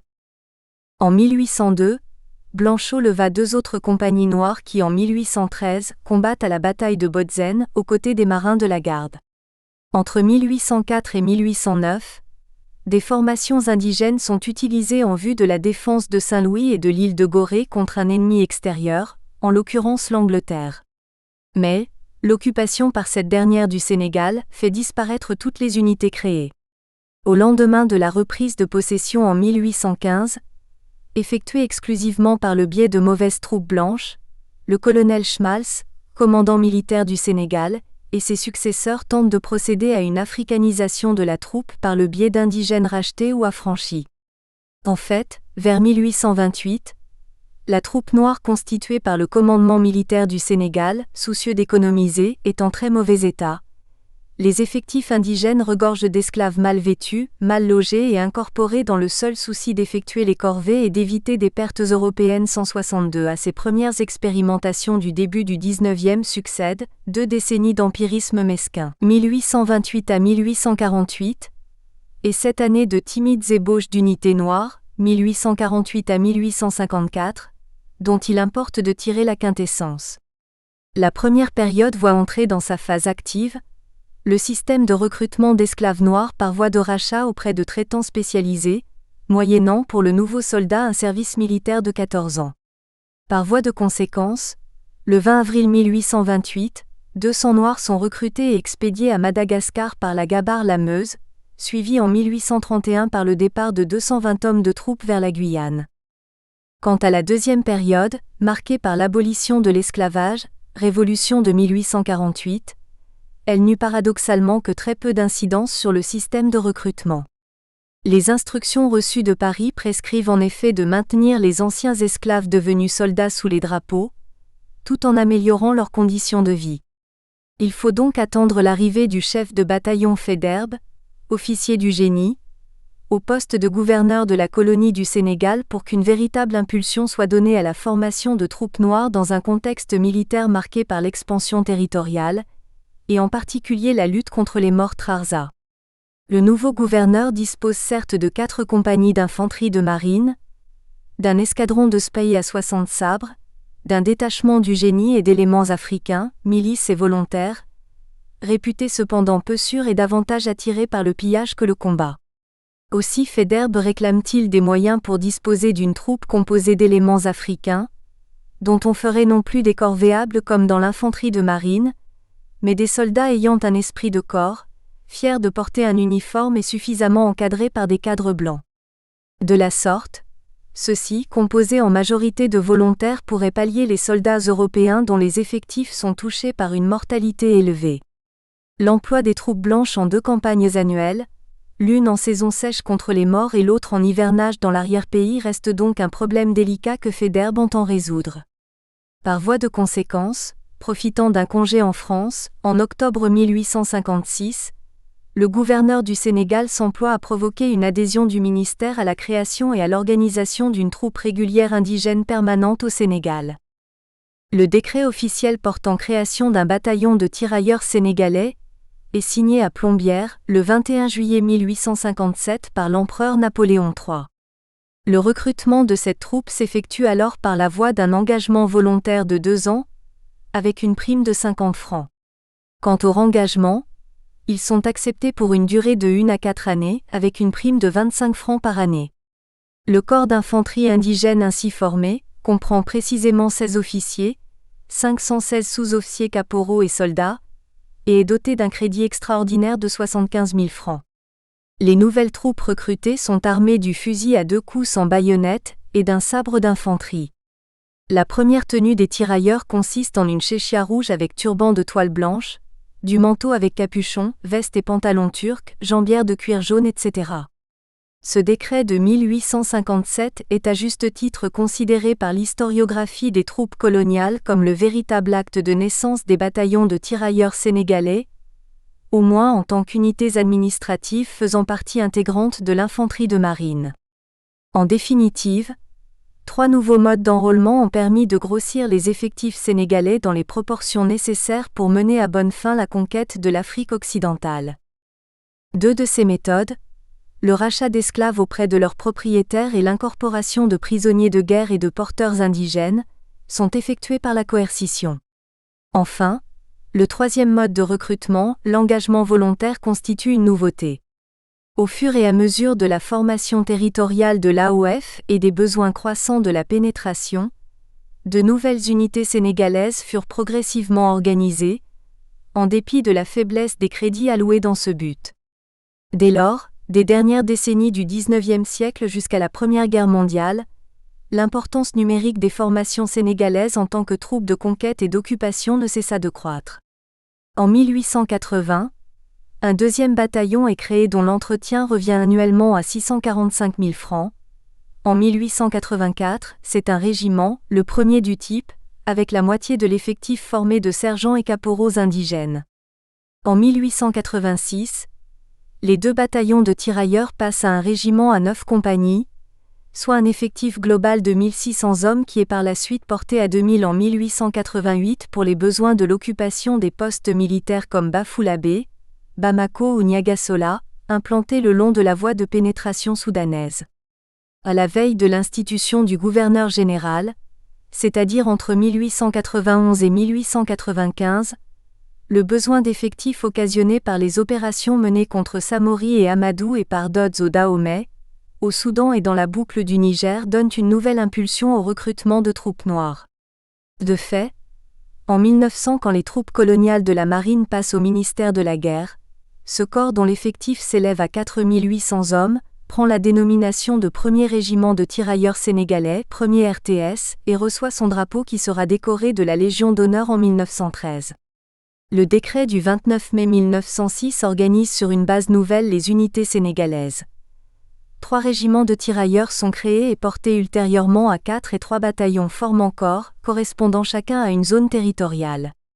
Ces formations d'infanterie se dénomment alors bataillon de Mauritanie, bataillon de Tombouctou, de Zinder, etc., avant de recevoir ultérieurement une numérotation moins évocatrice de BTS numéro 1, BTS numéro 2, BTS numéro 3, etc. Basé à l'origine au Sénégal, territoire alors faiblement peuplé, l'administration militaire est vite obligée d'élargir son champ géographique d'enrôlement de tirailleurs aux différents groupements ethniques des régions voisines de la colonie mère. C'est ainsi qu'à un recrutement exclusivement sénégalais de l'époque féderbienne, fait exclusivement de populations wolofs, sérères, tout couleurs, vient s'ajouter celui de centaines d'autres groupements ethniques de l'Hinterland. On peut citer entre autres des Bambaras, des Sararolais, Mandingues et Dogons du Soudan puis des Mossi, des Lobis de Haute-Volta, des Haoussa du Niger, des Malinké, Soussou, Foula, Thomas, Guerzé de Guinée, les Dan, les Baoulés, Sénoufo et Korogo de Côte d'Ivoire, les Yoruba et Fons du Dahomey. Il semble évident que c'est dans les 18 premières années du XXe que s'affirme le prestige de ces troupes indigènes non plus seulement en tant qu'éléments essentiels de la conquête territoriale de l'Afrique occidentale, mais comme l'une des contributions majeures à la puissance militaire de la France 183. Ces troupes constituent en effet une troupe d'occupation dans l'empire colonial, et une force d'appoint non négligeable dans le cadre de la défense nationale de la métropole lors du premier conflit mondial. 93 bataillons de tirailleurs noirs sont en effet acheminés en métropole et sur plusieurs autres fronts européens, pendant la guerre. D'autre part, dans la période 1918 à 1940, les troupes sénégalaises deviennent les garants de la paix française, dans l'ensemble des colonies constitutives de l'Afrique occidentale française. En définitive, il apparaît que l'originalité des systèmes défensifs et militaires est d'avoir su développer un fort esprit de loyalisme au sein d'hommes pour qui l'uniforme de tirailleur est tout. Par conséquent, on ne sera pas surpris des témoignages d'anciens combattants que nous avons pu recueillir à l'occasion d'un voyage d'études au Sénégal. Nous ne vivions pas la présence française comme une occupation. Les Français étaient certes nos supérieurs, mais ce qu'ils disaient était vrai, c'est pour cela qu'on les respectait, et en plus ils étaient avec nous. Nous affirme non sans nostalgie, Ahmad Sarr, né le 21 avril 1929 à Dakar et incorporé en 1949 comme originaire au RMIC. Quant au général Amadou Belal Ly, né le 31 décembre 1925 à Kébémer, il est incorporé le 1er septembre 1943 au premier RTS stationné à Saint-Louis. Devenu aide de camp du président Senghor après l'indépendance du Sénégal, actuellement imam d'une mosquée de son quartier, il nous confia sans embâche et sans pour autant se départir de cette pointe de nostalgie et de ce calme qui en dit long qu'on était né français, on se considérait comme français, et ceux-ci nous considéraient comme tels, et pour moi, la présence française était une bonne chose car depuis qu'ils sont partis c'est la pagaille, et en plus les Français nous respectaient. 187. Les thèmes qui ressortent de ces témoignages se résument à deux concepts, fraternité et fierté, qui ont d'ailleurs nourri toute une vague de littérature coloniale et militaire qui depuis la veille de la Grande Guerre s'est attelée à idéaliser les tirailleurs sénégalais.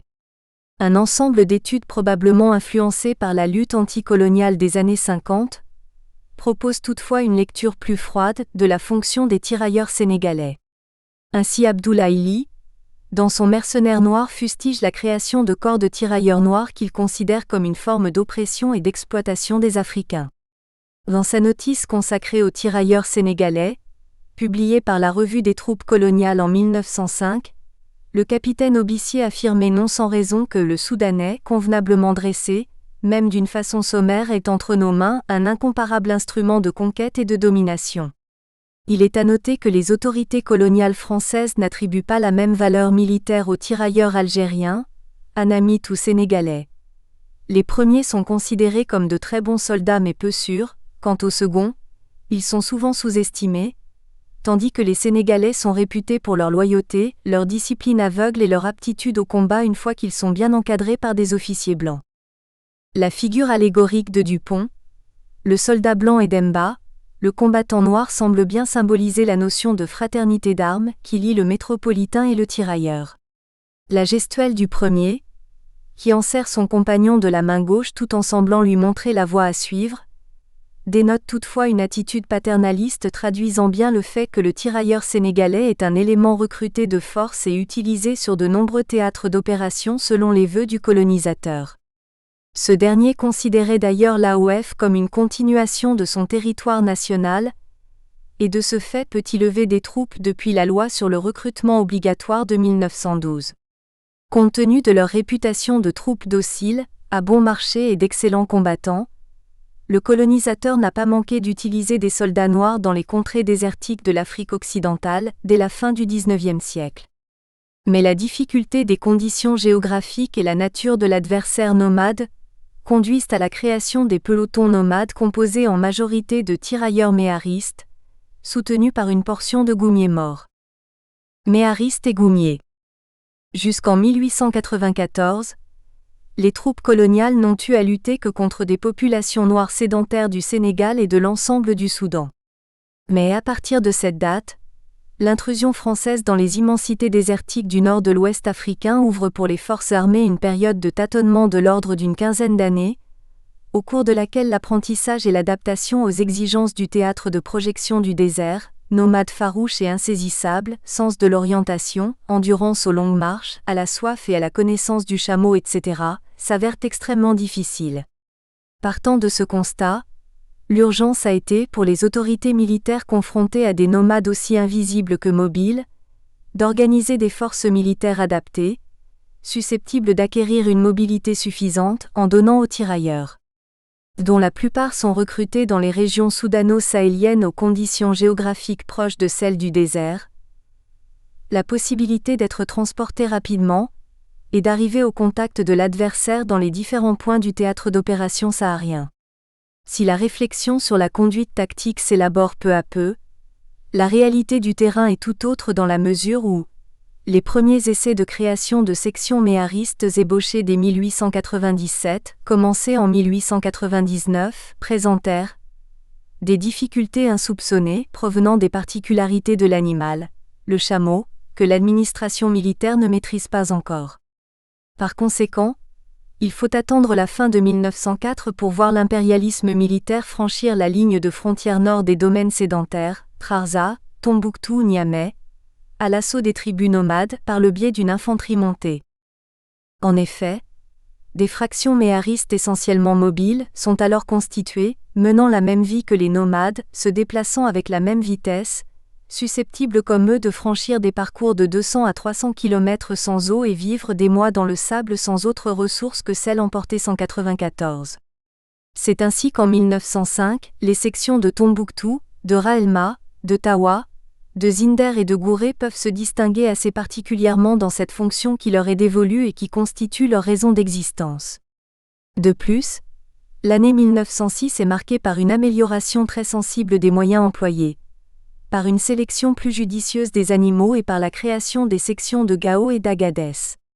Par ailleurs, au sein du territoire civil de Mauritanie s'organisent en 1907 des sections dans le Trarza, le Brakna et le Tagan qui dès leur entrée en action, affirment leur espoir offensif en pourchassant les Rezous et Mejbour des pillards du Rio de Oro et de l'Adrar.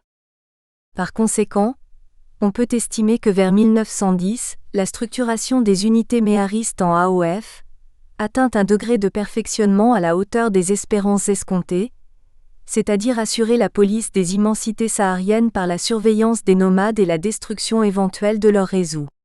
De fait, l'autorité militaire devait adjoindre à ces unités méharistes, formées de recrues noirs préparés à la vie et à l'activité militaire saharienne, des troupes supplétives composées d'un ou de deux goum, ou gardes-morts, recrutés au sein des populations nomades, Touaregs, Oulad Delim, Kalantessar, etc. Enfin, on projetait de créer une milice rurale formée de partisans qui seconderaient l'unité méhariste. Ces pelotons méharistes sont placés sous le commandement indispensable d'un officier méhariste confirmé, ayant de préférence des connaissances dans la langue maure et montrant les qualités requises à ce type de commandement. Comme nous aurons à le démontrer dans la deuxième partie de notre étude, les notions d'adaptation et d'abnégation par rapport à un milieu naturel hostile devaient être les conditions sine qua non à la pacification et à la maîtrise des vastes espaces désertiques du nord de la Fédération. Il s'agit en effet pour les commandements militaires sahariens, d'une part de promouvoir un type de cadres européens préposés à l'exercice du commandement saharien, ardents à l'ouvrage, possédant une grande force de caractère solide, aussi bien dans leur tête que dans leur corps. D'autre part, il importait de disposer d'une infanterie montée, véritable troupe de choc, loyale et dressée à la rude vie nomade, et à laquelle on accole des auxiliaires et forces de police d'extraction autochtone, goumiers et partisans, en vue de s'assurer la proximité et le contact des réalités des populations sédentaires. Les formations de police. En dehors des troupes régulières, tirailleurs et tirailleurs méharistes opérant dans de vastes rayons d'action, domaines soudaniens ou sahariens, et sur des menaces à grande échelle, insurrection,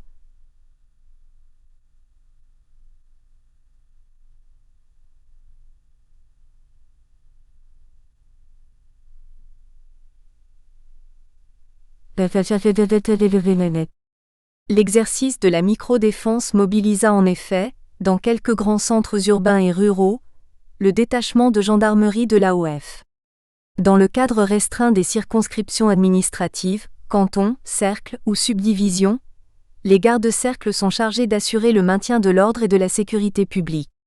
Il convient donc de présenter l'origine, l'organisation et la mission de ces différentes formations indigènes. La gendarmerie coloniale. L'implantation des corps de cavalerie dans l'Ouest africain est antérieure à celle des tirailleurs sénégalais, 1857. En effet, par un arrêté du 28 février 1843, le gouverneur du Sénégal et Dépendance, considérant qu'il y a utilité reconnue à former une brigade de gendarmerie pour protéger les intérêts de l'ordre public et assurer l'exécution des lois, ordonnances, actes et règlements dans la colonie, crée 2 brigades de gendarmerie dans le chef-lieu de la colonie, Saint-Louis, et dans l'île de Gorée. Il apparaît cependant à travers les travaux du lieutenant Yves de Boisboissel que c'est tout d'abord le besoin de disposer d'un élément léger et mobile, apte à donner la chasse aux réseaux provenant de la Basse-Mauritanie se fit sentir de bonne heure au Sénégal, 203. À une époque où les troupes en service outre-mer dépendent du ministère de la Marine, qui par nature n'utilise pas de cavalerie. Par conséquent, et comme le note Maurice Maya, ancien colonial, on fut donc amené à l'exemple de ce qui se passait en Algérie à créer un corps de cavalerie, mais au début un simple peloton de 25 sabres qui passa ensuite à 60 et à 110 sabres et constitua alors un escadron, 204.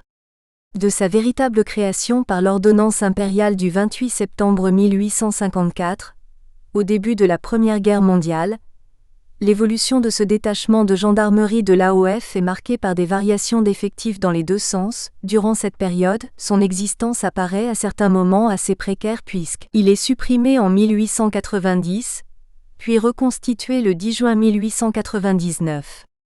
De 1915 à 1945, les effectifs du détachement de gendarmerie de l'AOF connaissent un accroissement lent et continu qui semble résulter cependant, bien moins des nécessités de la police générale et de la police judiciaire que des services éminents sans soute rendus par les gendarmes entretenus sur les budgets locaux et considérés en quelque sorte comme des fonctionnaires omnivalents. Suivant un principe déjà adopté à cette époque par le commandement lui-même et voulant qu'à la colonie, la gendarmerie ne soit pas seulement là pour faire service, mais aussi pour rendre service 207.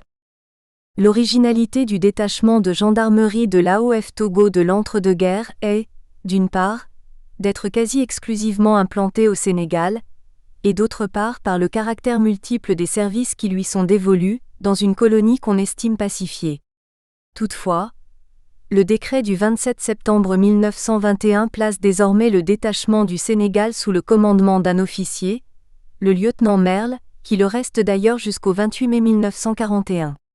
La gendarmerie coloniale prit toutefois une allure de plus en plus importante entre 1928 et 1931. En effet, deux arrêtés du 1er janvier 1928 du gouverneur général de l'AOF portent les effectifs à 65 auxiliaires à cheval et 135 auxiliaires à pied, alors qu'un groupe de gendarmerie mobile de Dakar fut mis sur pied pour la première fois dans le but de suppléer au légendaire escadron de Spahis sénégalais dissous pour des raisons budgétaires en 1927.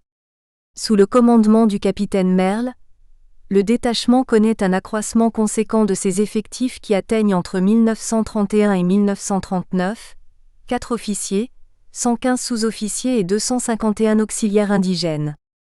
La gendarmerie se voit alors confier des tâches qui sortent du cadre normal des missions qu'elle avait l'habitude d'accomplir en métropole.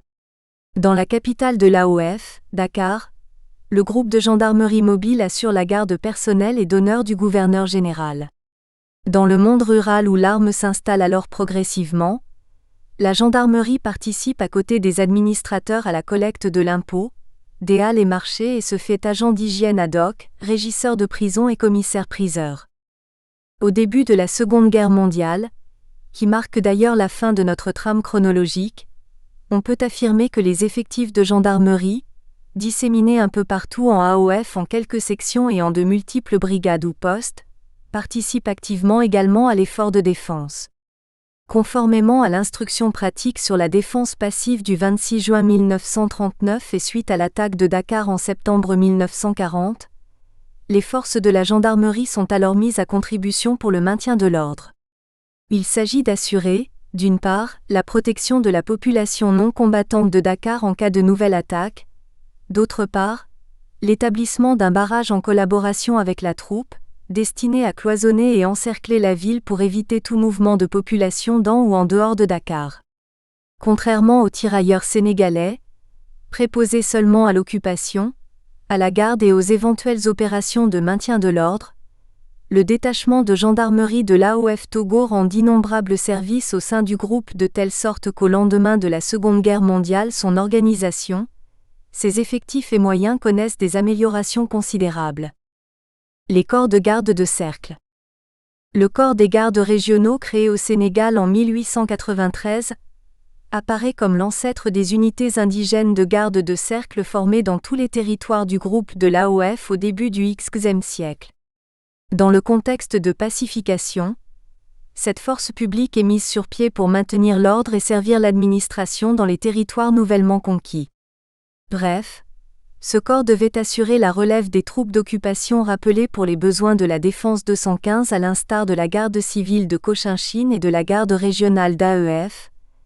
Les gardes de cercle de l'AOF constituent des unités de police préposées à la sécurité et à la police publique locale. L'organisation de ce corps, conforme aux principes fixés par les circulaires du gouverneur général de la Fédération, est annuellement réglée dans chaque colonie du groupe, par arrêté des lieutenants-gouverneurs. C'est également ce dernier qui fixe et répartit annuellement l'effectif entre les différentes circonscriptions administratives, à raison d'un peloton par cercle. Ce peloton fournissant à son tour, généralement, un détachement par subdivision. Comme formation de police, le corps de garde-cercle détient une fonction à caractère nettement territorial. En principe, les gardes ne sont pas employés hors des limites de leur circonscription administrative, mais ils peuvent être adjoints aux troupes régulières dans la répression des troubles et la poursuite des bandes armées. En tant que tels, les règlements concernant l'instruction et la discipline générale en vigueur dans l'armée sont applicables aux gardes. En effet, le régime de recrutement des gardes est basé sur le volontariat. Dans la réalité, l'enrôlement se fait généralement parmi d'anciens tirailleurs, de préférence les anciens gradés qui cherchent une activité rémunérée pour se réinsérer dans la vie civile. Les recrues reçoivent en conséquence l'instruction qui leur est nécessaire au cours de stage, à raison d'un stage de 3 mois tous les 2 ans. Ceux-ci sont effectués dans des dépôts commandés par des inspecteurs, assistés de sous-inspecteurs, chefs de peloton d'instruction ou de réinstruction. Cette force civile de police n'est nullement destinée à mener campagne, sauf en cas de mobilisation ou de proclamation de l'état de siège. Leur fonction principale consiste en une défense sédentaire, en d'autres termes un rôle d'agent de liaison dans le système de sécurité fédéral de par leur proximité par rapport aux chefs indigènes et aux commandants de cercle. Ainsi sont-ils chargés en temps normal, d'assurer la police des cercles, la transmission des ordres des administrateurs, les escortes, la garde des convois, des prisonniers et des bâtiments publics. En cas de troubles et d'insurrection, ils maintiennent l'ordre et la sécurité jusqu'à l'arrivée des troupes. Une analyse synchronique de la situation du corps des gardes-cercles du Sénégal permet de dégager les caractéristiques de son évolution depuis la Grande Guerre.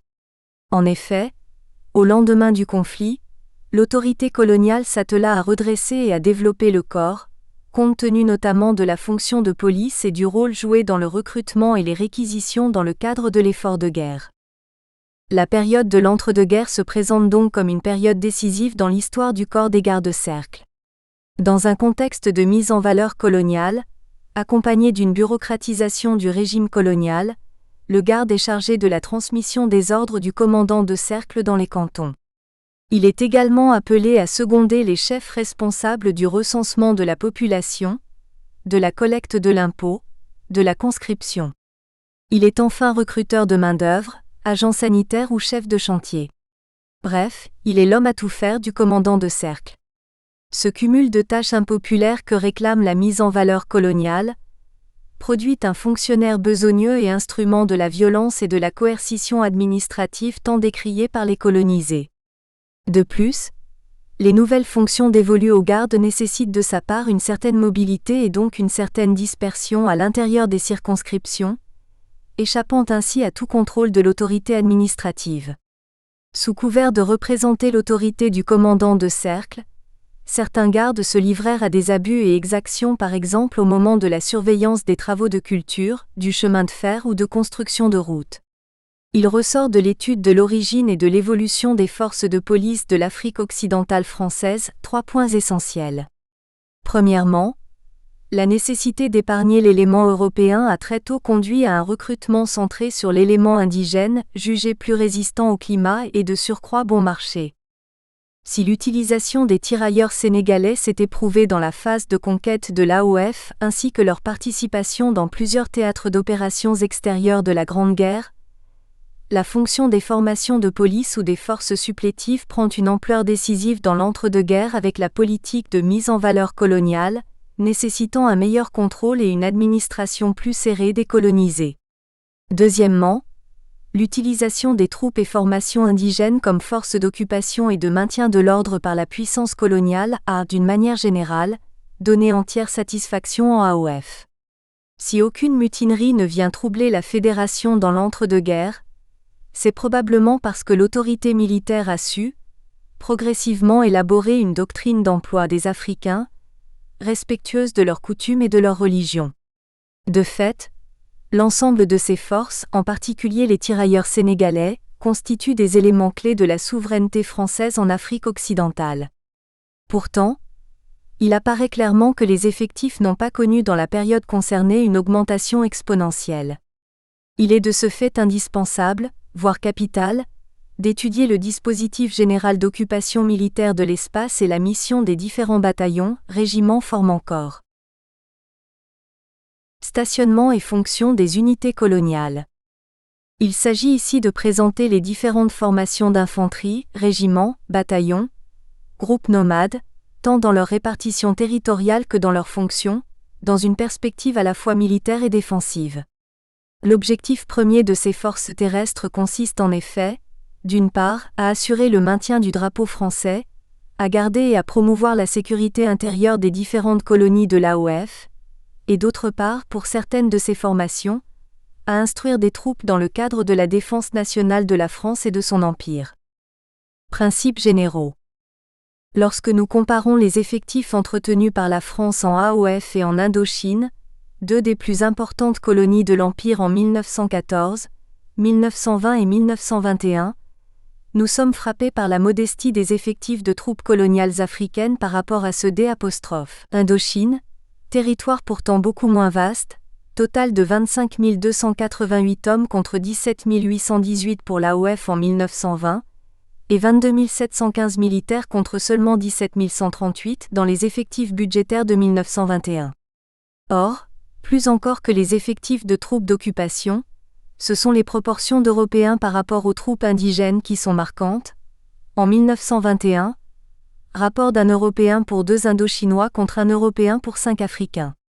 Les raisons les plus plausibles qu'on peut avancer pour expliquer ces disproportions sont liées au fait que l'importance des troupes blanches qu'il fallait entretenir dans chaque colonie du groupe varie selon la facilité que le dit territoire aura à recevoir des renforts, d'une part, selon le degré de loyalisme des sujets français, d'autre part en fonction des probabilités de soulèvement intérieur ou d'attaques extérieures.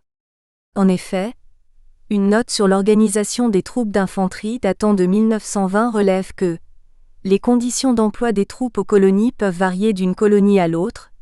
D'autre part, les considérations exposées plus haut, au sujet des répercussions budgétaires de la pénurie d'effectifs européens et du degré de loyalisme qu'on peut attendre de nos différents sujets indigènes sont autant de facteurs qui influent sur l'organisation de l'infanterie. La proportion à établir dans les effectifs entre l'élément blanc et l'élément indigène dépendra de la confiance que nous ferons à l'indigène. 228. Les principes généraux de la stratégie défensive de la période 1918 à 1940, du moins dans sa dimension terrestre, sont sous-tendus par une volonté tenace des autorités militaires de faire acte de souveraineté car, comme exprimé en 1920, la France a des colonies, si elle veut les garder, si elle veut les utiliser, il faut donc qu'elle consente à avoir une armée coloniale solide. 229. L'objectif étant d'exiger de la part des populations indigènes des différentes colonies du groupe soumission, obéissance et loyauté envers l'administration et l'armée coloniale. Dans son édition de 1934, le manuel à l'usage des troupes employées outre-mer relève que la pacification de l'Afrique est une œuvre actuellement accomplie et selon toute apparence, durable. Les troupes n'auront en général, en face d'elles que des sujets français, et leur rôle sera de les ramener au respect de notre autorité. Certains mouvements de rébellion pourront prendre un développement tel que les opérations de répression et l'importance d'opérations de guerre. Le but à atteindre demeurera toujours le rétablissement de l'ordre et la soumission des rebelles. À ces exigences de maintien de l'ordre et de sécurité intérieure s'ajoute la nécessité de promouvoir une défense extérieure dont l'ambition est quant à elle d'interdire à tout ennemi venant du dehors, troupes de puissances rivales aux possessions coloniales voisines de celles de la France comme l'Espagne depuis le Rio de Oro ou les Canaries, l'Angleterre, enclave de Gambie ou de Sierra Leone, Gold Coast, Nigeria, éventuellement de la Tripolitaine italienne ou l'Allemagne, de menacer l'intégrité du territoire fédéral, en particulier en temps de guerre où le jeu des alliances entre grandes puissances peut modifier l'équilibre géostratégique européen, qui ne manquerait pas d'ailleurs d'avoir des répercussions coloniales. En effet, le thème du salut par l'Empire n'est pas nouveau vers 1933 à 1936, mais il prend une actualité nouvelle. Au fond, c'est reconnaître la faiblesse de la France vis-à-vis de ses partenaires européens. En effet, un aspect particulier illustre le besoin d'un empire pour éviter la décadence. La faiblesse démographique de la France, caractérisée par une natalité égale ou inférieure à la mortalité, pourrait être compensée en cas de guerre par l'appoint en hommes venus de l'Empire. Le dernier rempart et le dernier symbole de la puissance française, on en était persuadé en 1940-133. Si jusqu'en 1914 les troupes coloniales ont une fonction double, assurer la conquête puis la pacification des colonies, la Première Guerre mondiale et plus encore l'entre-deux-guerres ont pour effet de diversifier, de préciser et enfin de systématiser les tâches qui sont dévolues aux différentes formations d'infanterie coloniale de l'AOF. Ainsi, l'une des définitions des missions des troupes que nous pouvons retenir consiste en une note du président du Conseil et ministre de la guerre Larocque. Dans une note de 1919, il écrivait qu'il est rationnel d'envisager pour les troupes coloniales un triple rôle, tout au moins pour une période de plusieurs années. 1. Garde et sécurité des colonies et relève périodique du personnel européen, rôle principal. 2. Entretien de corps d'occupation en Europe, rôle éventuel. 3. Constitution d'une réserve expéditionnaire toujours disponible, rôle éventuel 234. À travers cette affirmation du ministre de la Guerre, il est important de relever, d'une part, que les autorités françaises saisissent bien le rôle important que les troupes d'AOF sont appelées à jouer dans la défense nationale métropolitaine. D'autre part, elles intègrent résolument la défense de l'empire colonial dans le cadre plus général de la défense de la mère patrie. Une telle conception poussa très probablement les autorités militaires à placer la garde et la sécurité de l'espace fédéral aofien en première position dans l'échelle fonctionnelle des troupes coloniales. Il est en effet admis qu'en cas de conflit européen, le sort des colonies se réglerait sur le théâtre d'opérations européen. Par conséquent, la sécurité des colonies, source d'appoint économique et humain pour la métropole, devenait un préalable. La fonction des forces terrestres de l'espace fédéral, en même temps qu'elle se précise, se diversifie et se systématise tout au long de la période de l'entre-deux-guerres. C'est ainsi que le maréchal Pétain, alors vice-président du Conseil supérieur de la guerre et inspecteur général de l'armée, est envoyé en AOF du 25 janvier au 14 mars 1925 par le ministre de la Guerre. L'objectif de cette tournée d'inspection est d'étudier les ressources des colonies du groupe, dans le cadre de leur contribution future à la défense nationale métropolitaine. Par conséquent, dans son rapport de fin de mission, celui-ci définit 6 types de missions que l'état-major assigne aux unités d'infanterie stationnées en AOF. Sécurité des confins Mauritanie, Soudan, Tombouctou, Niger. Sécurité intérieure locale Guinée, Côte d'Ivoire, Dahomey. Relève des unités détachées à l'extérieur. Instruction des unités détachées à l'extérieur. Mobilisation. Défense du point d'appui de Dakar. Enfin, à l'issue d'une tournée d'inspection en AOF en 1936, le général de division Billotte, membre du Conseil supérieur de la guerre et inspecteur général des troupes coloniales, souligne les missions multiples et très importantes que les formations d'infanterie coloniale devaient remplir. Ces unités fournissent le corps d'occupation chargé de garantir l'ordre intérieur de l'AOF, de surveiller ses frontières, de maintenir ou de garantir la sécurité de ses confins, de préparer sa défense en temps de guerre. Elles constituent en partie les troupes de souveraineté, que nous entretenons sur les théâtres d'opérations extérieures et dans certaines de nos possessions d'outre-mer. Elles entrent dans la composition des forces mobiles prêtes à intervenir en tout point du globe de notre empire, où l'ordre français vient à se trouver menacé. Comme on peut le constater, le rôle global des troupes stationnées en Afrique occidentale est multiple.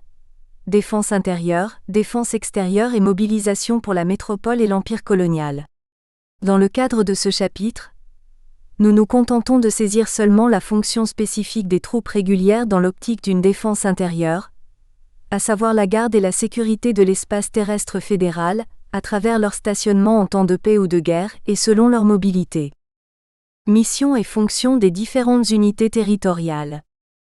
Il convient avant d'analyser les fonctions spécifiques réservées aux différentes unités d'infanterie coloniale, de relever quelques-uns des changements intervenus dans l'organisation nouvelle de celle-ci, suite à l'adoption d'engins puissants et variés, fusils mitrailleurs, grenades à main, fusils-canons de 37 et mortiers Stokes au cours du premier conflit mondial.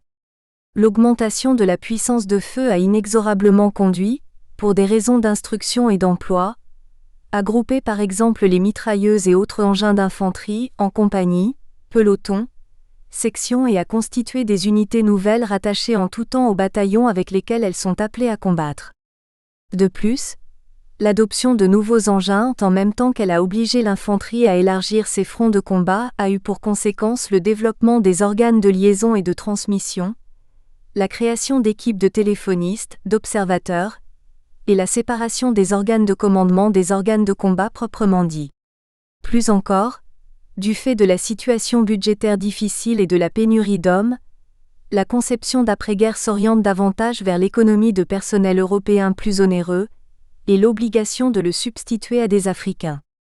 En conséquence, l'organisation qu'il fallait donner aux troupes, en particulier à celle des divers corps d'occupation, devait avoir pour base l'organisation et les effectifs de 1914, auxquels on fait subir les modifications résultant de l'augmentation de la puissance que donne aux unités le nouvel armement mis en service pendant la guerre. L'ensemble des unités stationnées en AOF est placé sous le commandement du général de division, commandant supérieur des troupes, qui a rang de commandant de corps d'armée. Il réside à Dakar et dispose d'un état-major auquel sont rattachés le service de la justice militaire et le bureau de recrutement des Européens et des indigènes des 4 communes du Sénégal. Les troupes d'occupation de l'AOF s'organisent autour de 2, puis 3 brigades placées chacune sous le commandement d'un officier général assisté d'un état-major. Le premier commande le point d'appui, ou base navale de Dakar et la première brigade qui comprend à la fois les corps de troupes stationnés sur le territoire de la Défense et dans les colonies du Sénégal, de la Guinée, de la Côte d'Ivoire et du Dahomey. Le second officier général, commandant militaire du Soudan français, réside à Kati. Il a sous ses ordres la 2e brigade constituée par les forces armées coloniales du Soudan, de la Haute-Volta et de la région de Tombouctou.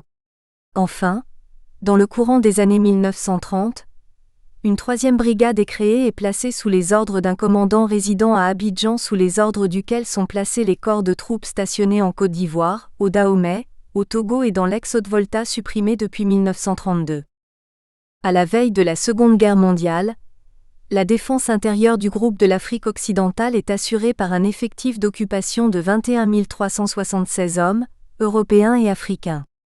L'ensemble des corps de troupes répartis en 3 brigades et en un corps de 4 régiments d'infanterie coloniale, le RMIC de l'AOF à Thiès, le premier RTS basé à Saint-Louis, le 2e RTS occupant le Soudan, le 7e RTS assurant la garde de la circonscription de Dakar, abritant le point d'appui de la flotte, et enfin un régiment d'artillerie en l'occurrence le 6e RAC qui arme les dispositifs militaires de Dakar, Saint-Louis, Kindia et Bobo-Dioulasso. Le maintien de l'ordre, la surveillance des grands centres fédéraux et la police de l'espace saharien sont assurés par un ensemble de 7 bataillons de tirailleurs sénégalais, BTS, portant les numéros 1,2, 3, 4, 5, 6 et 8 dont un certain nombre, BTS numéro 1, BTS numéro 2 et BTS numéro 3, affectés à la couverture de secteurs sahariens se sont vus accoler un total de 9 groupes nomades depuis 1924 et avec lesquels ils sont appelés à combattre. Tableau 2. Modifications subies par le corps d'occupation de l'AOF entre 1922 et 1929. Source, Maurice Abadi, GL, La défense des colonies, résumé historique, Paris, Lavozelle, 1937, page 225. Dans la mesure où le quadrillage de l'espace fédéral est en fonction des facteurs politiques, risque d'insurrection, nature de l'ennemi etc., propre à chaque colonie et de la géostratégie internationale, en période de mobilisation, il nous revient de disséquer les fonctions spécifiques à chacun des corps de troupes de l'Afrique occidentale française. L'occupation des axes historiques, Saint-Louis, Dakar Sénégal et Soudan. Le stationnement et la défense de certaines colonies ou parties de colonies du groupe sont assurés par un ensemble de régiments d'infanterie coloniale, RMIC de l'AOF, 1er RTS, 2e RTS, 7e RTS, 6e RAC, dont les tâches diverses selon les régions avaient comme finalité la sauvegarde de la prééminence française aux yeux des Africains colonisés, mais aussi des puissances européennes rivales.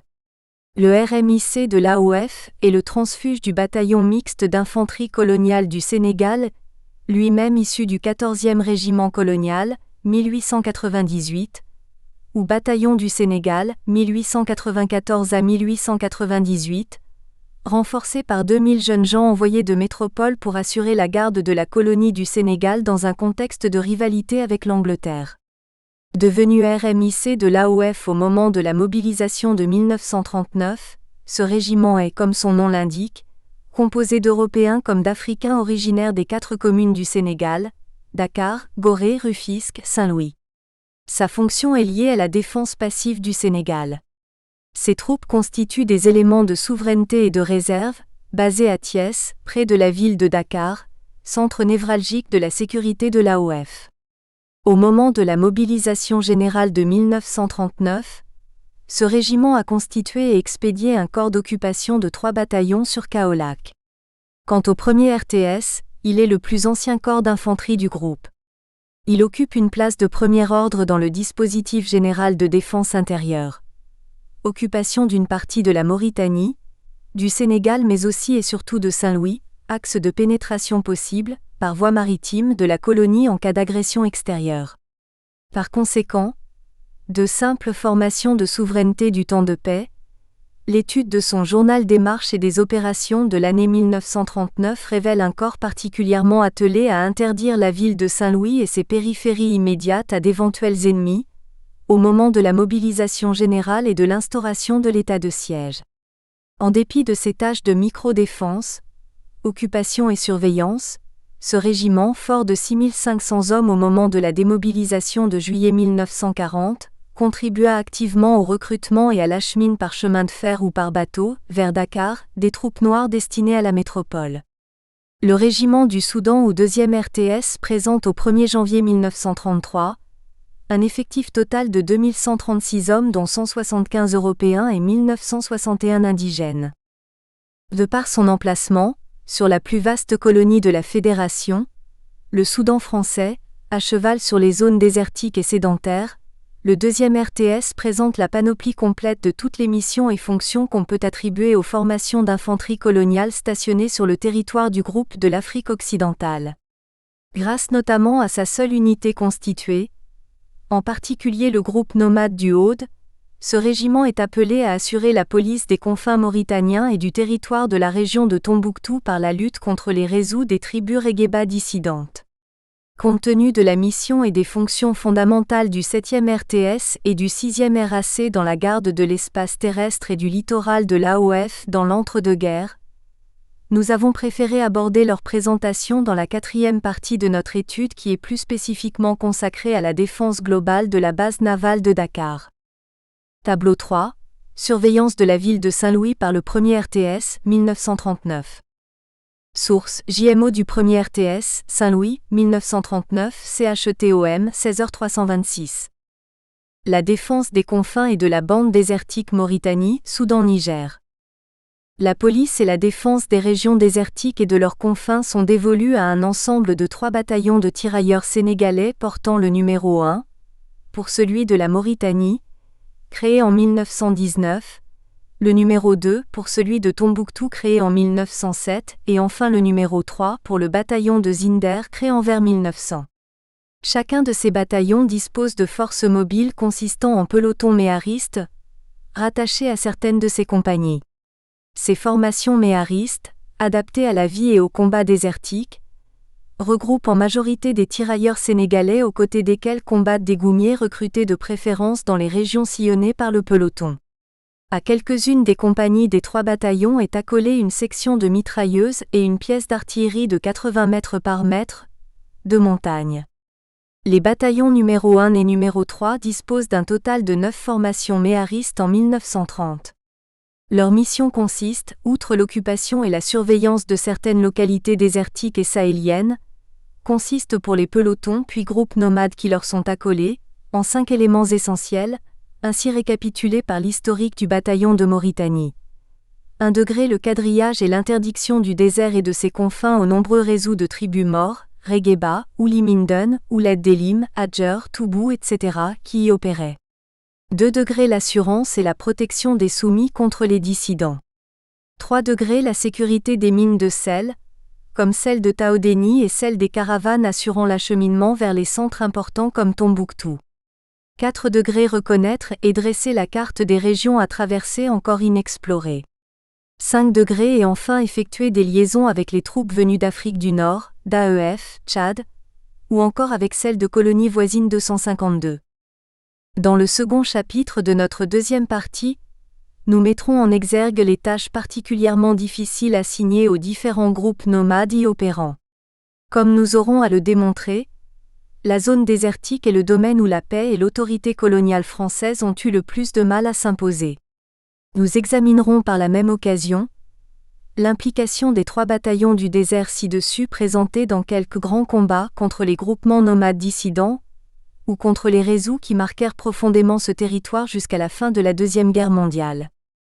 Les actions militaires opérées par les groupes nomades sont, de par leur violence, assimilables à de véritables faits de guerre officiellement présentés par les rapports militaires comme des tournées de police, des tournées de reconnaissance ou encore de pacification 254.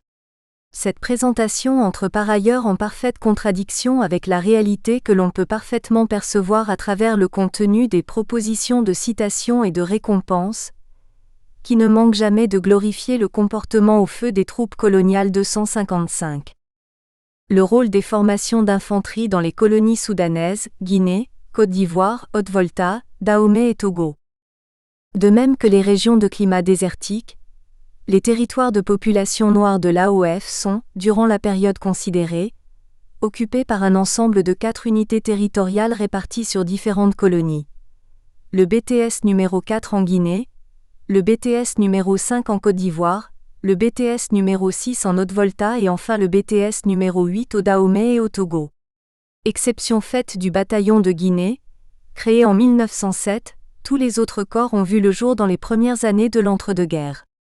Ces unités d'infanterie, affectées dans des régions au climat moins rude, peuplées de ruraux sédentaires et généralement agriculteurs, devaient toutefois y assurer un certain nombre de missions essentielles.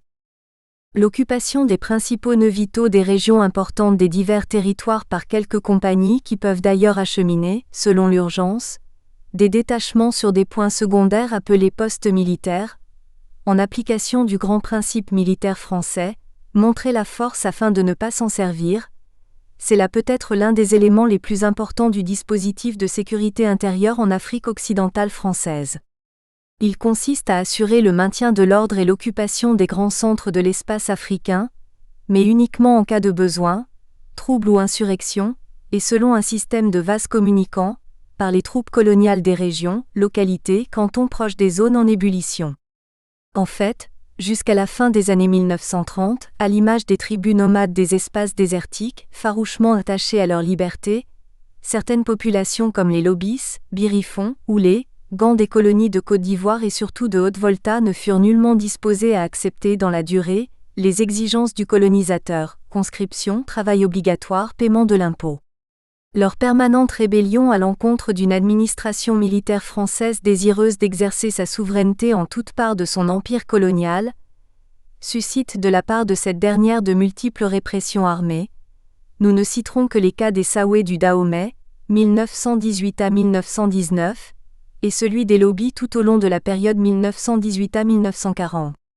Par conséquent, comme nous le verrons, les bataillons numéro 5, Côte d'Ivoire et numéro 6 de Haute-Volta eurent fort à faire pour assurer la garde de leurs secteurs respectifs devant le refus cyclique des populations voltaïques à accepter les contraintes de la domination coloniale qui sanctionne la conquête de leur territoire à la fin du XIXe siècle.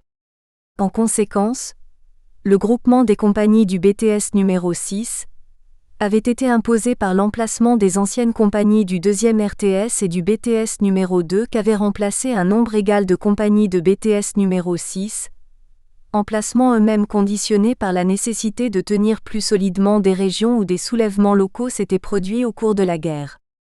D'autre part, l'Afrique occidentale française est limitrophe d'un État indépendant, le Libéria, du Rio de Oro espagnol et de la Tripolitaine italienne, en territoire désertique, de la Guinée portugaise et surtout des 4 colonies britanniques, Gambie, Sierra Leone, Gold Coast et Nigeria 260. Dans le contexte des années 20 marqué par une paix générale, surtout au Dahomey, on assiste à un mouvement de repli des troupes. En conséquence, le 3e volet des missions dévolu aux éléments d'infanterie locale, en particulier au 3e RTS puis au BTS numéro 8, Dahomey, était désormais d'ordre stratégique et entrait dans le cadre de la défense nationale de la France et de son empire colonial. Les unités de ce corps 3e RTS sont en effet chargées après 1921, comme pour les premiers RTS Saint-Louis et le 2e RTS Katy, au recrutement, à l'instruction au sein de leur camp, des contingents de troupes sénégalaises destinés à l'envoi à l'extérieur pour le renforcement des armatures de France, du Maroc et de Syrie. Conclusion de la première partie. L'étude de l'organisation et du stationnement des corps d'infanterie coloniale en AOF révèle une présence massive de l'élément africain dans les effectifs, par rapport aux Européens. Si les régiments et bataillons indigènes constituaient le bras armé et l'un des moyens d'expression pratique de la souveraineté française dans sa dimension terrestre, ils n'en étaient pas moins commandés et encadrés par des cadres européens. En 1919, la question du nombre des sous-officiers européens nécessaires dans les troupes coloniales était envisagée de 2 points de vue distincts, à savoir le loyalisme des sujets indigènes et la nécessité de donner aux formations une valeur combative aussi grande que possible. L'idée dominante était que la troupe indigène ne vaut, l'expérience l'a 1000 fois démontré, que par son encadrement européen. Nous espérons que vous avez apprécié cet aperçu. Pour continuer à écouter ce livre audio sur Google Play Livres, utilisez le lien dans la description de la vidéo.